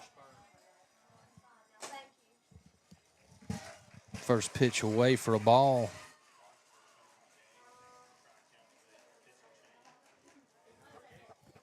Oh. What? Yours was down. Oh, Jimmy Washburn, the batter. Jimmy came in during when they made the pitching change. He was in the lineup Tuesday night. There's a call strike, 2-1 count here on Washburn.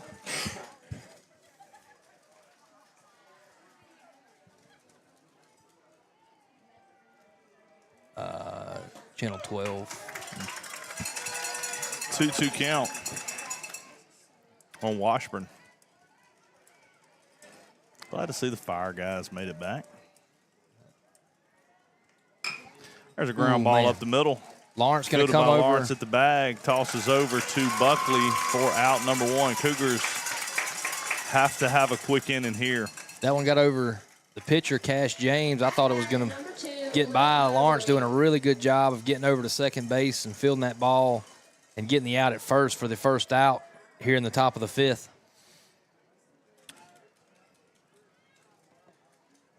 Top of the order, Luke Moberly. Cougars have to have a quick inning, and then they have to answer with a big inning. You know, they got to put up a number. I was just thinking about that. You know, to be able to overcome this deficit is going to be some really exciting baseball. Yep, and I mean they're going to have to. You know, a while ago I said we got to put up a 3 spot. Well, now you got to put up a 5 or 6 spot. Yeah. Down 12-3.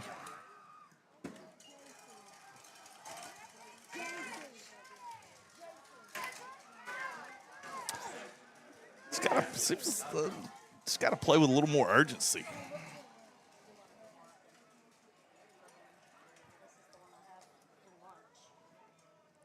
One-two count on leadoff hitter Moberly.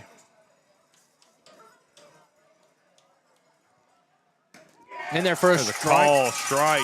Nice job there by Cash. Money James. It's going to be the second out here in the top of the fifth. Grayson Reimer, your batter. Batting number 18, Grayson Reimer. Reimer's 0 for 2 on the night.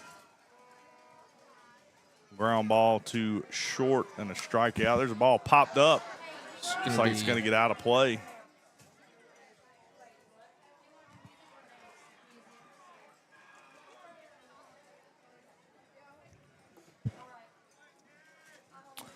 It's like Coach R.J. Barrett's going to have a word with his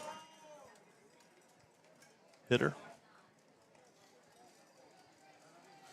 He recognizes it's been a quick inning here, so try to slow the pace of Cash. 0-1 to Reimer. Fastball misses away.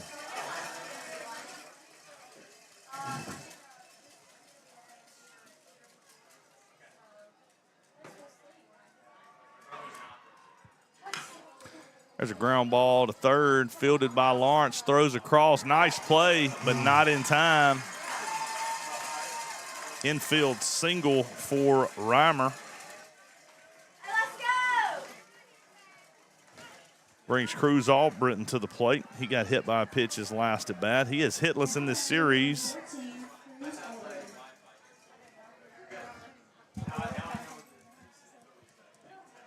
Going to put a runner at first base, 2 outs.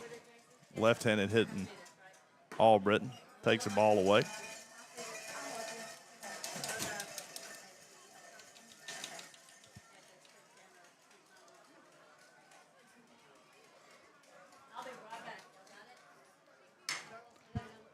Ball fouled off down the left field line. Evens the count at 1 on Albritton.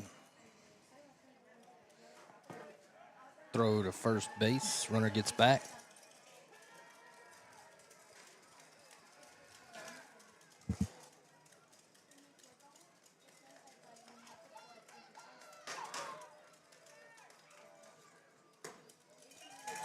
Fastball misses up. 2-1 count here on Cruz.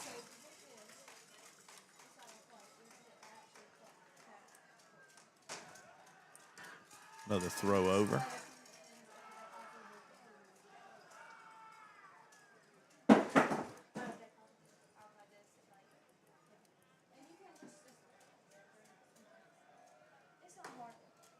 Curveball misses. It's a 3-1 count.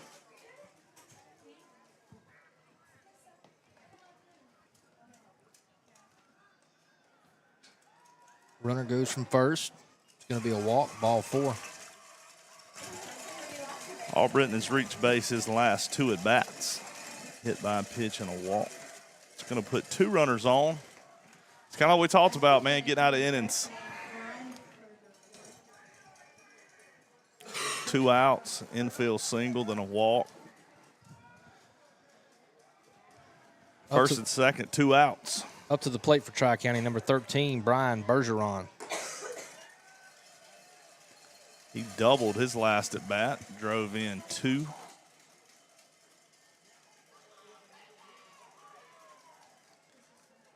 1 for 1 on the night. Got hit by a pitch twice.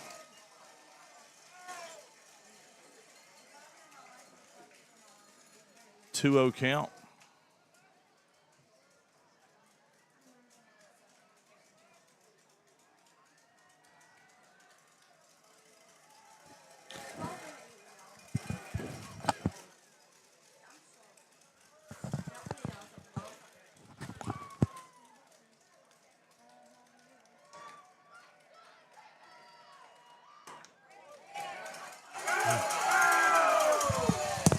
Come on, feet!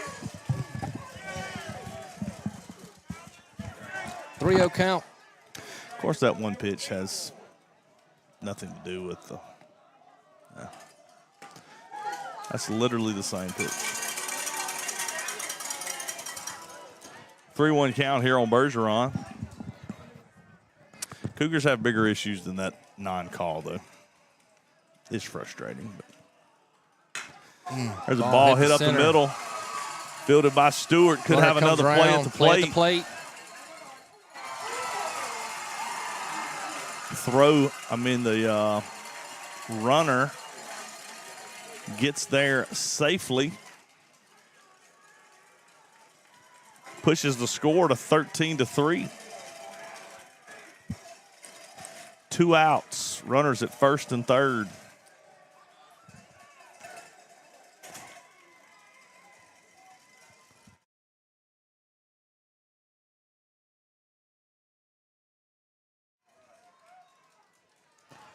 Pettit.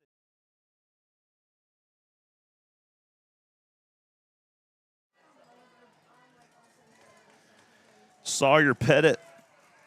He was intentionally walked his last at bat. He homered earlier in the game. Hit 2 home runs on Tuesday night. Tri-County runners first and third, 2 outs. Have time called.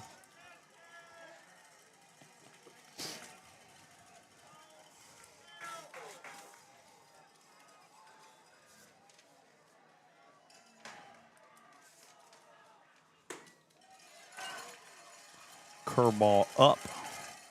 2-0 count. It's not where you want to leave a sweeper to Pettit.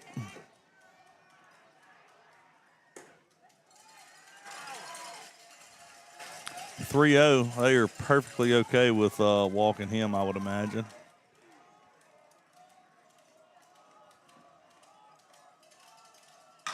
Ooh, my gosh. That's going to be tough. High fly ball. High pop up. Second baseman Sandifer under it makes the play. That's a good play. That is a very good play, and the Cougars are very fortunate that he got under that one because he took a vicious swing on that pitch. Popped it up to the infield a mile high. Cougars going to bat in the bottom of the 5th inning. They need to score a run to stay and play a full game here. Rebels up 10. Josh Boone's Waterwell service. Josh, if you could send a couple hits to that dugout, it would be great. We'll be back for the bottom of the 5th.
Leading off the bottom of the 5th inning for the Cougars, Braxton Sandifer.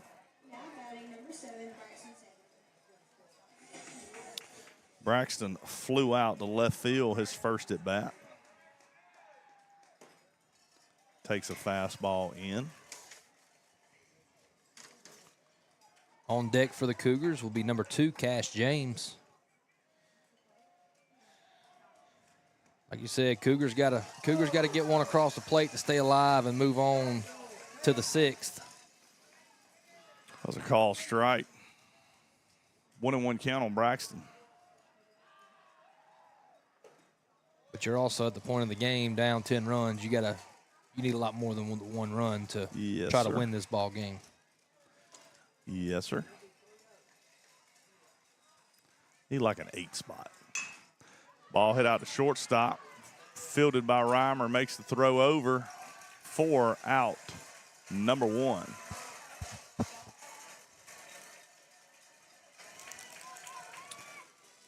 Brings Cash James to the plate.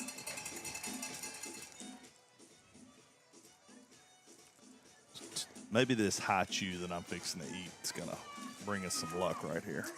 Get things going. Get things going.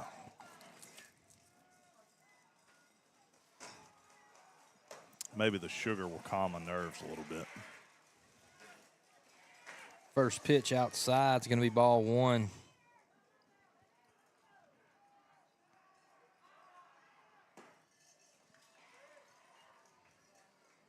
Two-oh count. Cash.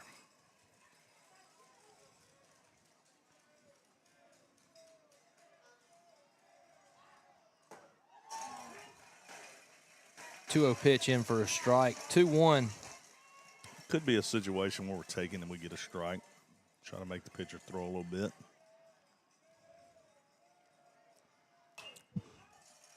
Ball foul back. Evens the count at 2-2. So if the Cougars are unable to score this inning, we will be back on the road Saturday at Tri-County. Hit by pitch. Just like that, Cash James will be a runner over at first base. Turn over the top of the order for the Cougars. You know, that happened to us a couple times. So. Brings to the plate for the Cougars in the 1 hole, number 4, Carson Stewart. Cougars with a base runner at first, Cash James. I would leave Cash in there to run for himself because we need a may look still a bag here, get a runner in scoring position so we can, one run's not going to win the ball game, but it's going to get you 2 more at bats. So you almost kind of have to play it like it's a 1-0 game and try to manufacture one a little bit, but there is 1 out. Throw to first. James able to get back safely. I can tell you what you don't need. It's a picked off at first. You get a little momentum swinging your way. It helps a lot, too. Now would be a really good time for Carson to get in the home run column on the year. Yep. He may have hit 1 earlier in the year. I don't remember. Cash James able to move up. Is he going to call it a foul? Yeah. Yeah, he called a foul ball.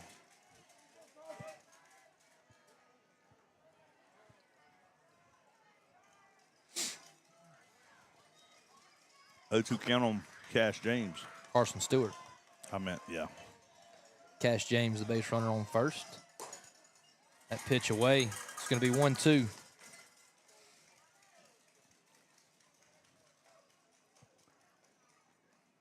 One-two count on Carson.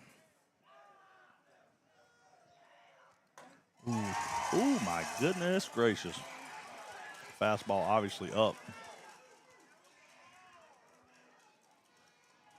I know he didn't go. It's going to be a 2-2 count. That wasn't even close. Now, if they were asking for help on the called strike, maybe. 2-2 count. Must have been up. Because it was over the plate. 2-2 count. Carson Stewart, 1 out. Cougars have a runner at first base. Throw over to first. Not in time. Like sugar.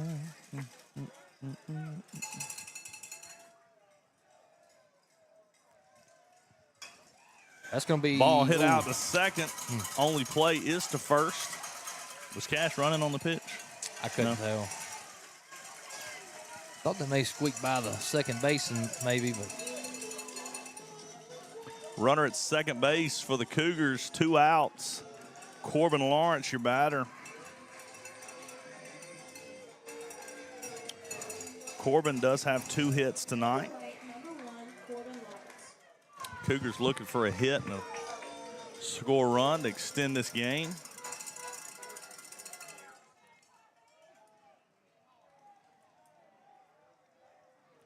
We're still in the Boone Waterwell 5th inning.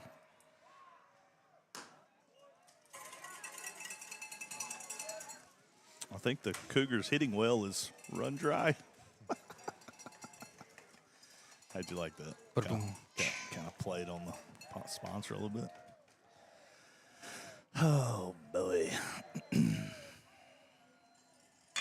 There's a ball hit out to center field. Should get by Could the center be. fielder. It is. Yes, sir. 2-run home run.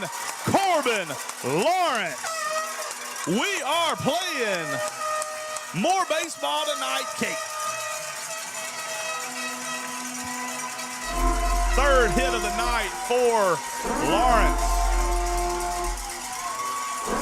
Cougars score 2 on that 2-run home run. 13-5 is your score, 2 outs.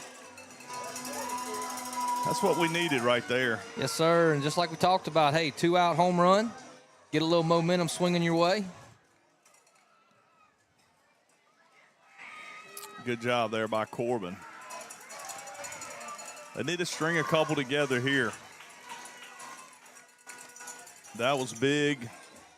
Gets us to another inning, but, man, we need to score 3 or 4 more right here. Absolutely. Trent Buckley's your batter. Trent doubled his last at bat. Ground ball down the right field line. Actually, I would say he tripled. My Lord, what do we keep picking for?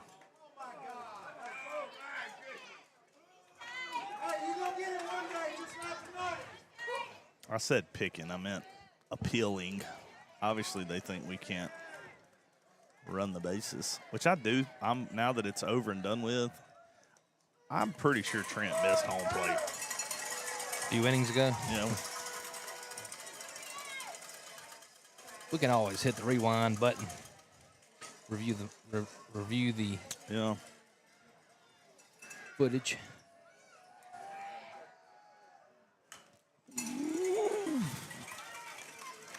Fouled off, 1-1 count on number 12, Trent Buckley.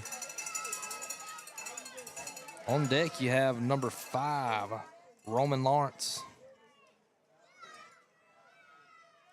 Do have 2 outs here in the bottom of the 5th. I just don't Here we go. understand how we're consistently That getting should be a jammed double. on 85. Throw coming in at second. We're sliding in. He's in safely at second. Good swing there by Trent. Got fisted, but strong enough to get it over the head of the third baseman. Hustles around to second base. Cougars have another base runner in scoring position with 2 outs. Up to the plate now for the Cougars is number 5, Roman Lawrence.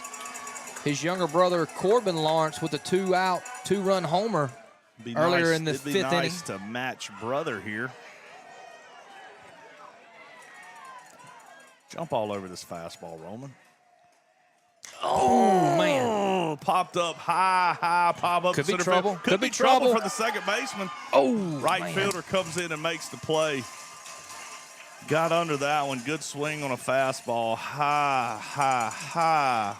Pop up. Play was ended up made by the right fielder. So, we got more baseball. Yeah, Cougars doing what they're supposed to, get a couple runs, kind of stay alive. Would have been nice to get a couple more. But regardless, you give yourself another opportunity with a few more at-bats coming to the bottom of the 6th. But that finishes up the 5th inning, sponsored by Josh Boone's Water Well. Commercial, residential. He gets you chicken houses. He does my stuff at the house and at the chicken houses. Does a really good job. Give him a call, 601-441-2283. Hey, and if you're into race cars, they're in the racing business, or they were. So they probably. What did Cash just do? I don't know. Couldn't see that because of the Josh Boone Waterwell logo, but We'll be back for the 6th inning, top of the 6th. top 6. We'll be back.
We're back for the top of the sixth inning, brought to you by Jack Morris Gas Company.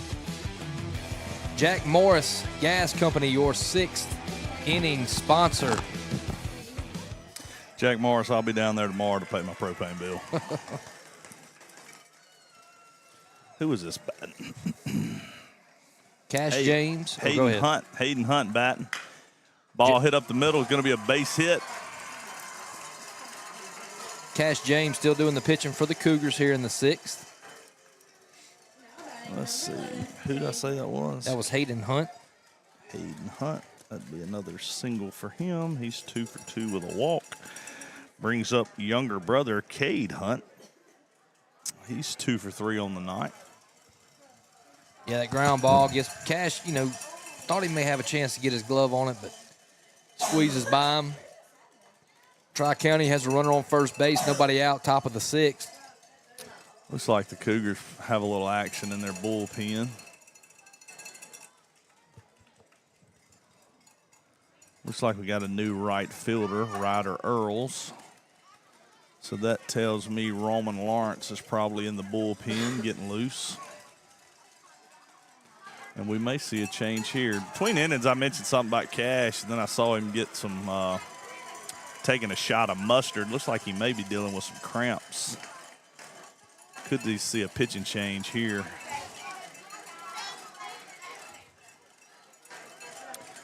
It's going to be the night for Cash James.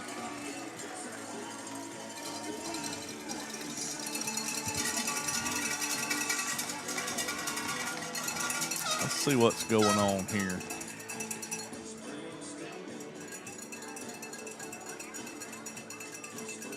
Cruz Stogner. It is going to be Roman Lawrence coming out of the bullpen. Cruz Stogner is going to come back into the game. He's going to re-enter and go take over at third base.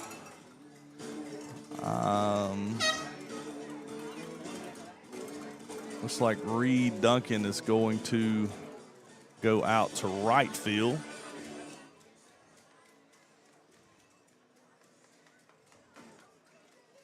Ryder Earls came in to start the inning in right field to allow Roman time to loosen up in the pen. So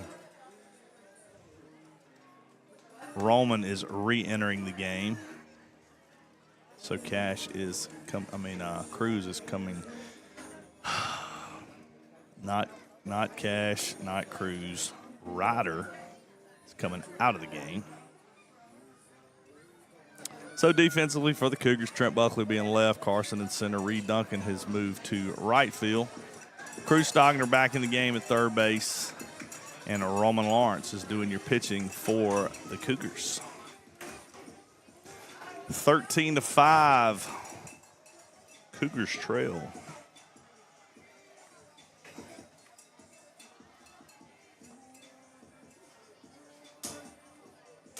We'll be back. This break brought to you by Jack Morris Gas Company.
We're back.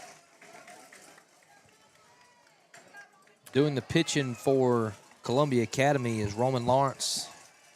Cade Hunt, your batter.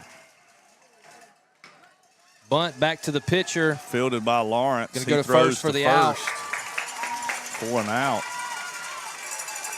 Tri-County is successful at moving the base runner at first up to second, so they will now have a base runner at second, one out. I don't really follow that. I mean, you know, if that was the cut run, maybe, but they're down. I mean, that's one. What's one run at second base going to do? What right has Hunt done tonight? He actually he had two singles. Up to the plate now is going to be number 1, Peyton Partridge.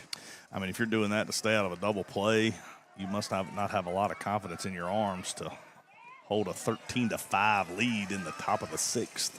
I don't really know why we're moving runners up. You know, base hit makes it 14-15, but you know, everybody does things a little differently.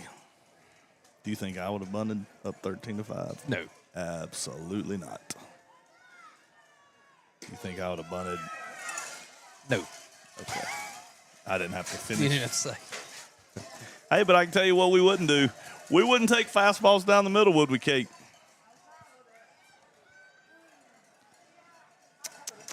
All right, that's all I'm going to say about that.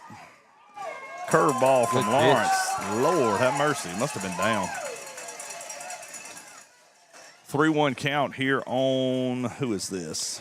That is Partridge. Partridge. Partridge. Oh, Partridge. He made sure that we knew that it wasn't Partridge. Yeah, I guess there is not an R before the T, so it is Partridge. Partridge, like Pat Ridge. That's a walk. Tri-County now with runners at first and second, one out. I find myself having a hard time focusing in lopsided games. What do you think, Kate? Up to the plate, number 24, Jimmy Washburn. Kate, you know, I've been, talking a lot back and forth with Matt Harrison. You know, Matt Harrison kind of every now and then he'll go mic'd up with some of his players. What do you think about me being mic'd up during a softball game? Great. You go viral. Yeah, I would go viral. Afraid it'd be for all the wrong reasons. That pitch gets by the catcher. Runners move up, second and third. Who's that? That guy was Jimmy Washburn. Yeah. One out, infield's coming in. What did Patridge do? Did he walk? I think he did. Ball hit to third, coming to the plate.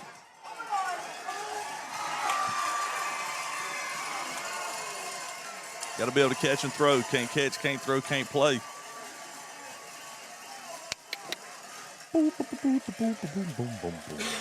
I guess that maybe that sack bunt, moving that runner up, and then the next guy walks. Now we're a runner at third, one out, cut run.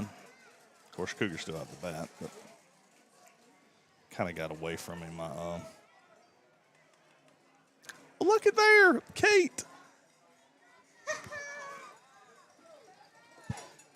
Matt Harrison's actually listening to the game. Maybe that's what I should have done to try to get in touch with you about scheduling games. Should have just mentioned it on the live stream. Because I can tell you what don't work, calling you. It's a busy man. He ain't that busy. I told him I could get Trump on the phone easier than I could him. All right, Washburn, that was a fielder's choice. Who is this batting? This is Moberly. Moberly's 0 for 3. Tri-County runners at first and third, one out. First and third, one out. Last time in this situation, Tri-County left earlier at first base, trying to get in a run down, score the run, but the Cougars were able to get an out. Probably just straight steal at some point. Fastball misses away.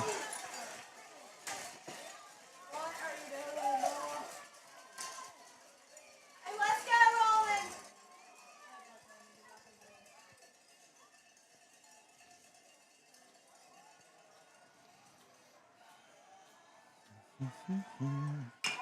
There's a ball hit up the middle, could be two. Why didn't he?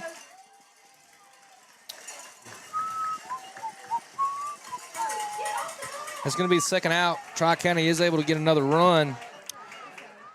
Ball was hit. I thought it was closer to second base. Maybe we could have stepped on the bag and come across, but he may have been too far in front of. Looks like Coach Barrett's out there, seeing if he made the tag. The only thing he could be asking him is if he had the ball in his hand when he made the tag. And I don't know that he did or not. I wasn't paying attention. Meeting of the minds here. Umpire and crew. Fink behind the plate. Josh Wally and David Blackwell in the field. Let's see what happens here.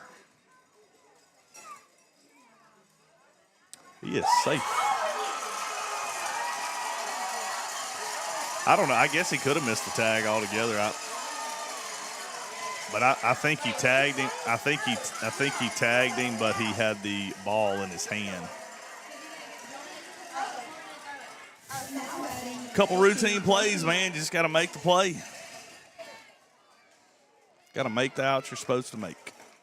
So run still counts at the plate. 15-5 ball game. Runners at first and second. Only one out.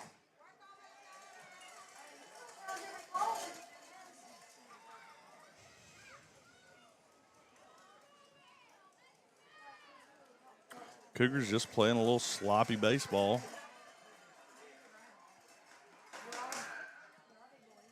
But, hey, luckily this is just game 2 of the series. Cougars fortunate enough to win game 1, so.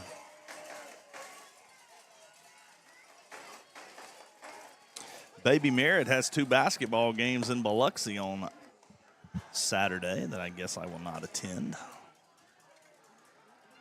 Go back to Flora. Curveball in there for a called strike.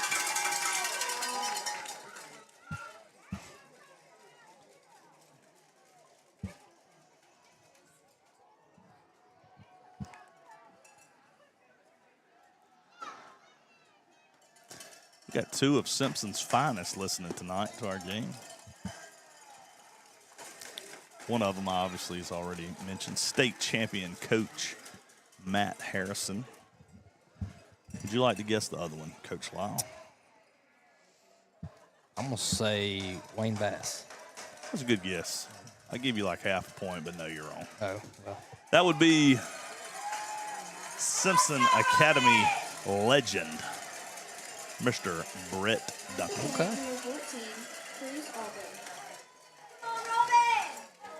Somewhere in his house, he's got a lot of second-place trophies from Dixie Youth Baseball Softball.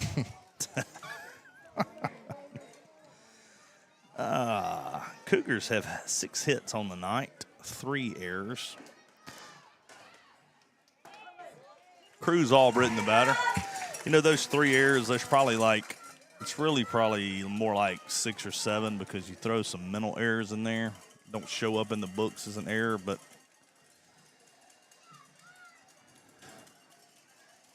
Cruz Albritton, your batter.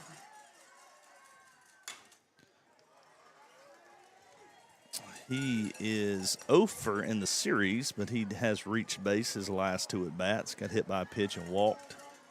Now would not be the time for Cruz to get his first hit of the series. What's the chances the Cougars practice before graduation tomorrow? Practice or BP? BP. Yeah.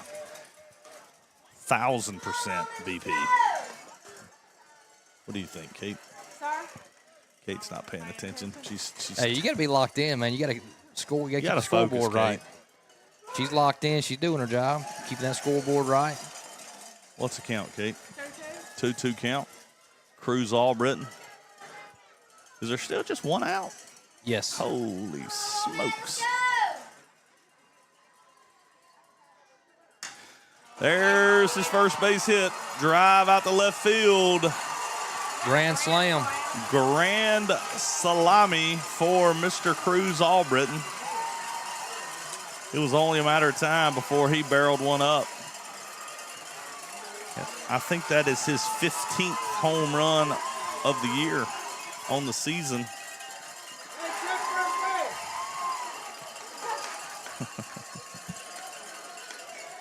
That makes the score 19-5.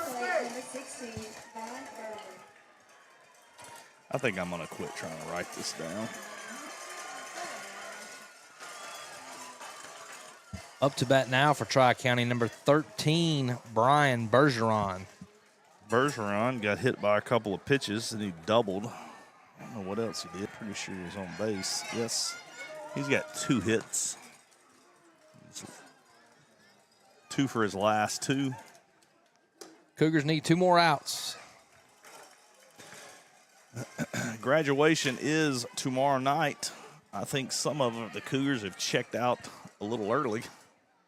I guess we could. Coming across the stage, number 2, Cash James. Next up for their diploma. There's a ball fouled way out. Your salutatorian, Braden Ladd. I think that would add a little flair to it. Play like walk-up songs as each of them go. Yeah, Let them right. pick a walk-up song when they go get their diploma. Ball. There's a ball hit out to right field. Duncan is under it. Makes the out for out number 2.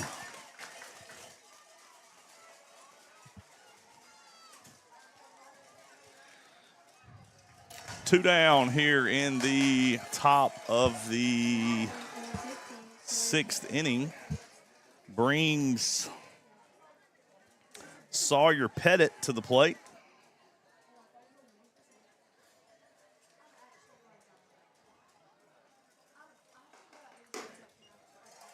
Let's see here. That was a. Cougars able to find the second out of the top of the 6th.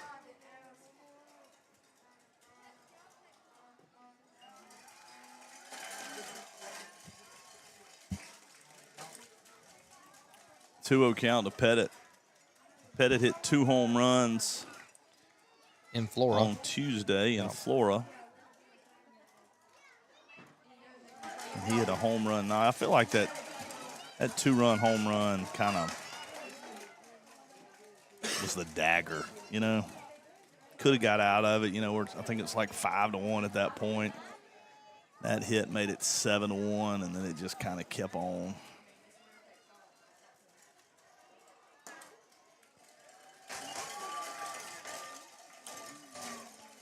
It's going to be a walk. Up to the plate now, number 6, Hayden Hunt. You know one positive about making the trip to Flora on Saturday? What's that? On the return home, we'll have the opportunity to stop at Jerry's. Yeah, what time? I'm guessing mid-afternoon game, probably. Ooh, it's going to be hot. Yeah, it's going to be hot. Maybe that's what we need to warm up the bats. I say that. It may be. Oh, Jiminy. Jiminy Christmas. Hit by pitch. Curveball to the shoulder. Jiminy Cricket. What'd I say? Oh, we had a cricket sound. Oh. So I had to. Several fans making their way to the exit. If I go silent here in a minute, I would be one of those fans. Tri-County with runners at first and second. Cougars just need one more to get out of it.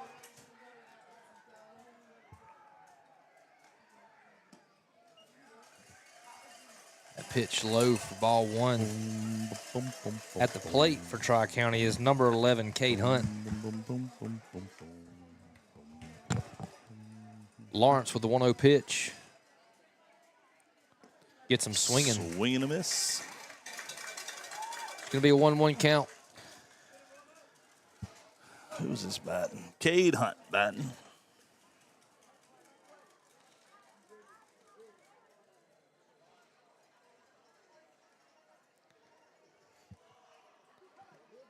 Ooh, good pitch.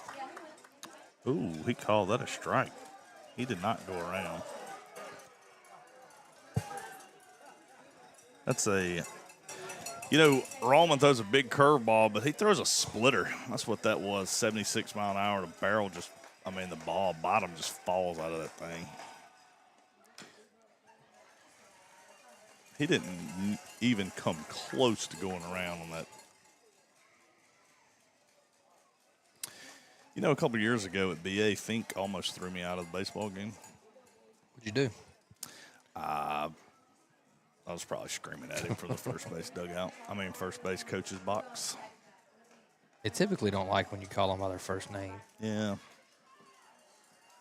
You tend to like to do that. Oh, Ground ball going to be a tough play for Cruz. Makes the throw on the run in time for out number 3. Cougars get their 3rd out, but not before the Rebels score 6. They lead 19-5. we'll be back in the bottom of the 6th. 6th inning brought to you by Jack Morris Gas Company.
We're headed back to the bottom of the 6th. 6th inning brought to you by Jack Morris Gas Company. Cougars down 19-5.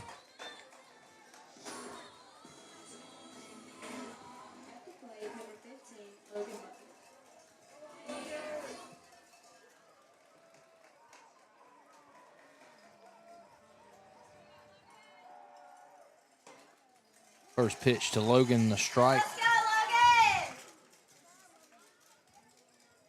Hunt still on the mound for the Rebels. There's a ball hit out to right center field. Base hit by Logan Buckley.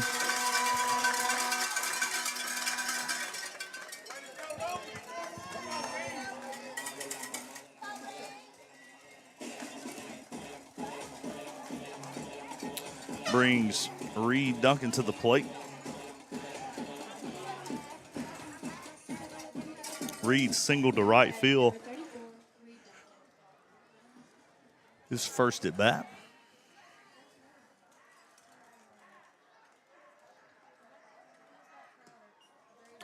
Ball misses. What if we came back? Be epic. Oh, man. One heck of a highlight reel. I've seen crazy things happen before. Absolutely. Oh, that I'm pretty sure hit somebody in the dugout. And I was down 17-6 in the. I'm sorry, I was winning 17-6 in the 6th inning when I was in high school in the second round of playoffs against North Pike. They came back and beat us 18-16. ooh, that's tough.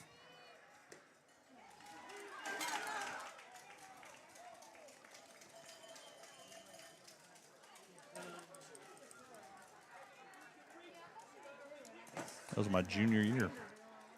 We'd have won, we'd have played Columbia and South State.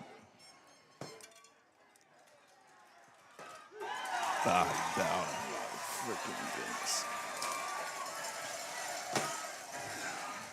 It's going to be a strikeout, out number 1 here in the 6th. Up to bat now for Columbia Academy's number 6, Zach McCain.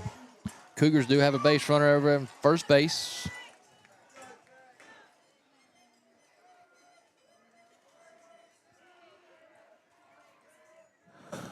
Runner goes. McCain swings at it. Logan slides in safely at second base.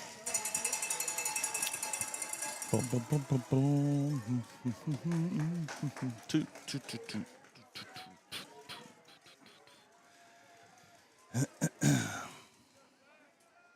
1 out, runner second base.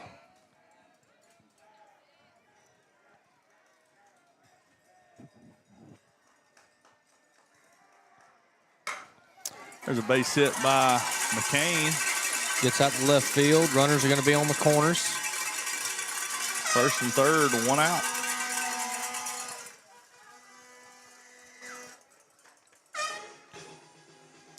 (19-5). You down a bunch, but you can't afford to sit there and take a bunch of pitches.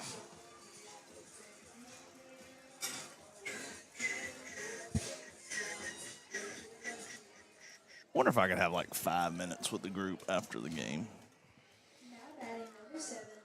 Probably I think yeah. I mean, I probably need a little more than 5, honestly. well, you did fund the pregame meal today, You're so right. I think How about this? I think they get you How about some this? opportunity. They probably don't want Qdoba again. It's bad juju. Braxton Santa for your batter. Runners at first and third for the Cougars.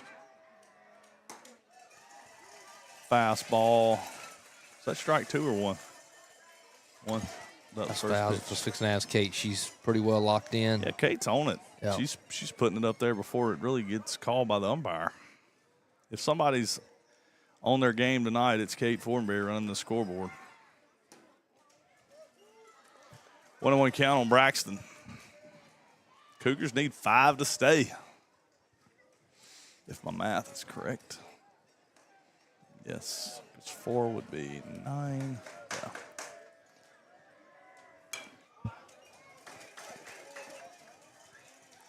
Kipton Reed is your base runner at first base. Came in as courtesy runner for catcher Zach McCain.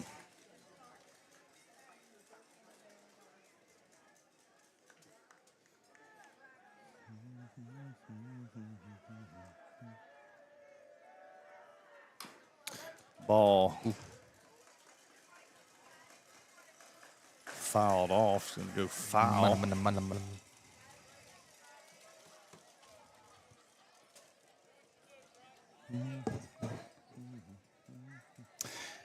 Appreciate the snacks in the dugout. I mean, in the booth tonight. Miss Wendy Barnes made us some cookies. I think we had Miss Brandy Watts drop off a little basket of goodies. And then we had my sister-in-law, Lori Beth, dropped off some more snacks for us. So, hey, guess what? We get to take them to Flora on Yeah, Saturday. things don't turn around. We're bringing them things on the road. Back. You know, I said it'd be a 1 o'clock game. It could be a late evening. I don't know. I don't know what the weather's supposed to do. Fastball misses up and away. Full count on Braxton. Could see the runner moving at first base. Full count.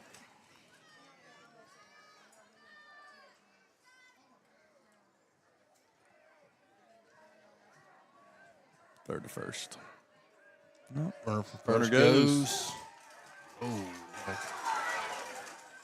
Call third strike. 2 down for the Cougars. Cash James, your batter. Runner from first was going on the pitch. He's in successfully at second base. So runners now at second and third, 2 outs. Tri-County needs 1 more out to win it and force a game 3 on Saturday.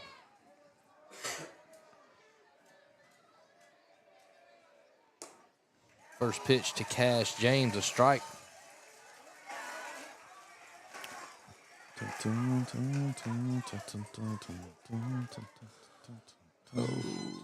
wonder how many called strikes. I wonder how many strikes we've taken tonight.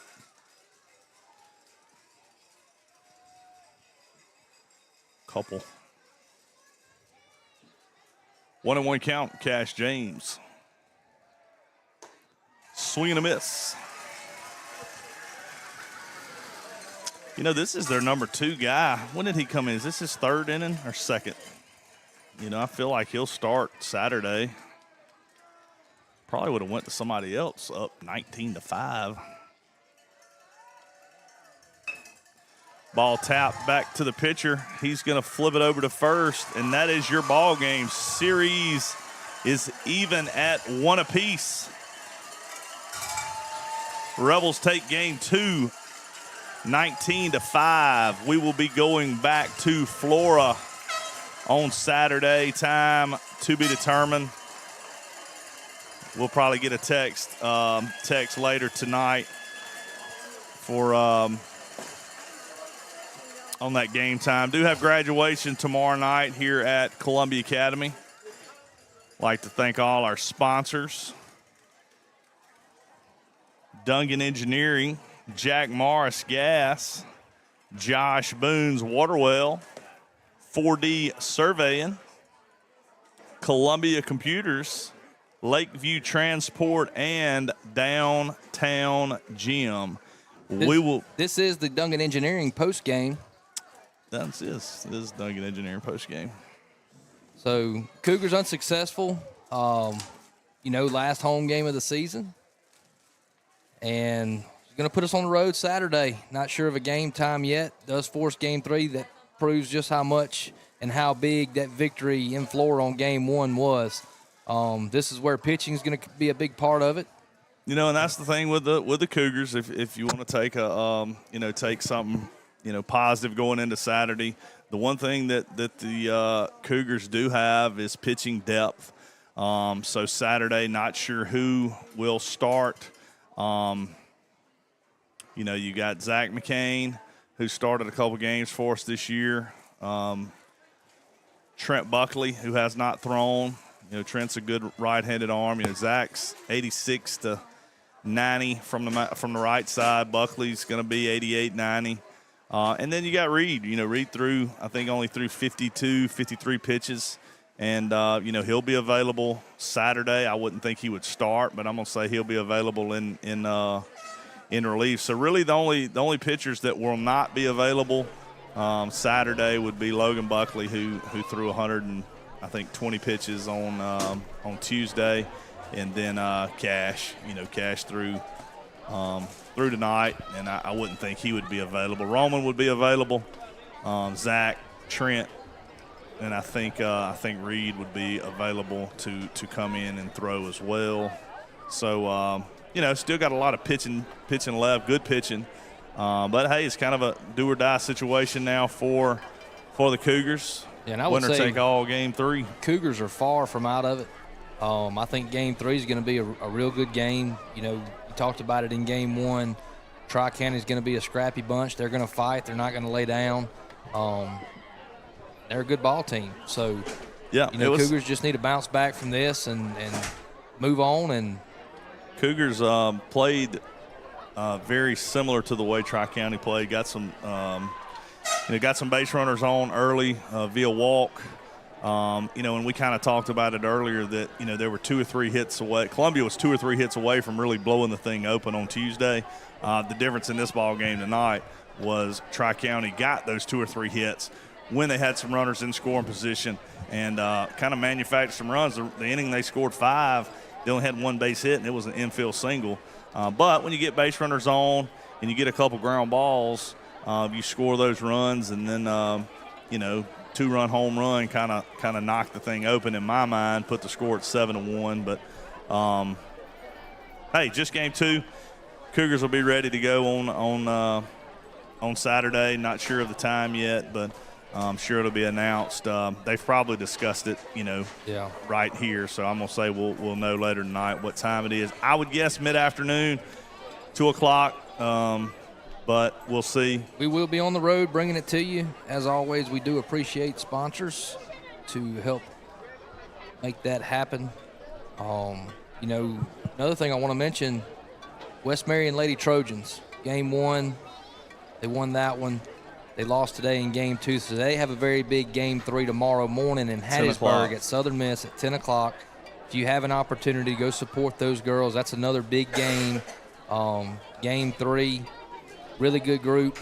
I've had the opportunity to watch both games, and looking forward to them going over there tomorrow and competing for a state championship. So if you have an opportunity tomorrow, all the graduations are tomorrow night. You can get over there at 10 o'clock in the morning, cheer on the Lady Trojans as they compete for Game 3 to win a state championship. Come to graduation tomorrow night. I think West Marion, East Marion, Columbia Academy, all of them are graduating. Oh, really? Everybody's all tomorrow night? Everyone. I'm not sure if there's any other schools doing it tomorrow night, but go to the game tomorrow morning. Hopefully the Lady Trojans are able to win a state championship tomorrow morning. Go to your graduation, get up Saturday, make the trip with us to Flora. Good luck to Coach Corey and Coach Todd Harmon and Corey Thompson. Those guys have done a really good job. It's been a good year for teams in Marion County, baseball and softball. We've had our teams make some deep runs in the playoffs, and hopefully West Marion girls can finish it off tomorrow, and then Columbia Academy boys can do the same on Saturday. So we will be back Saturday in Flora. Appreciate all the sponsors. We'll be on the road as soon as we get everything figured out on the times. It'll be posted.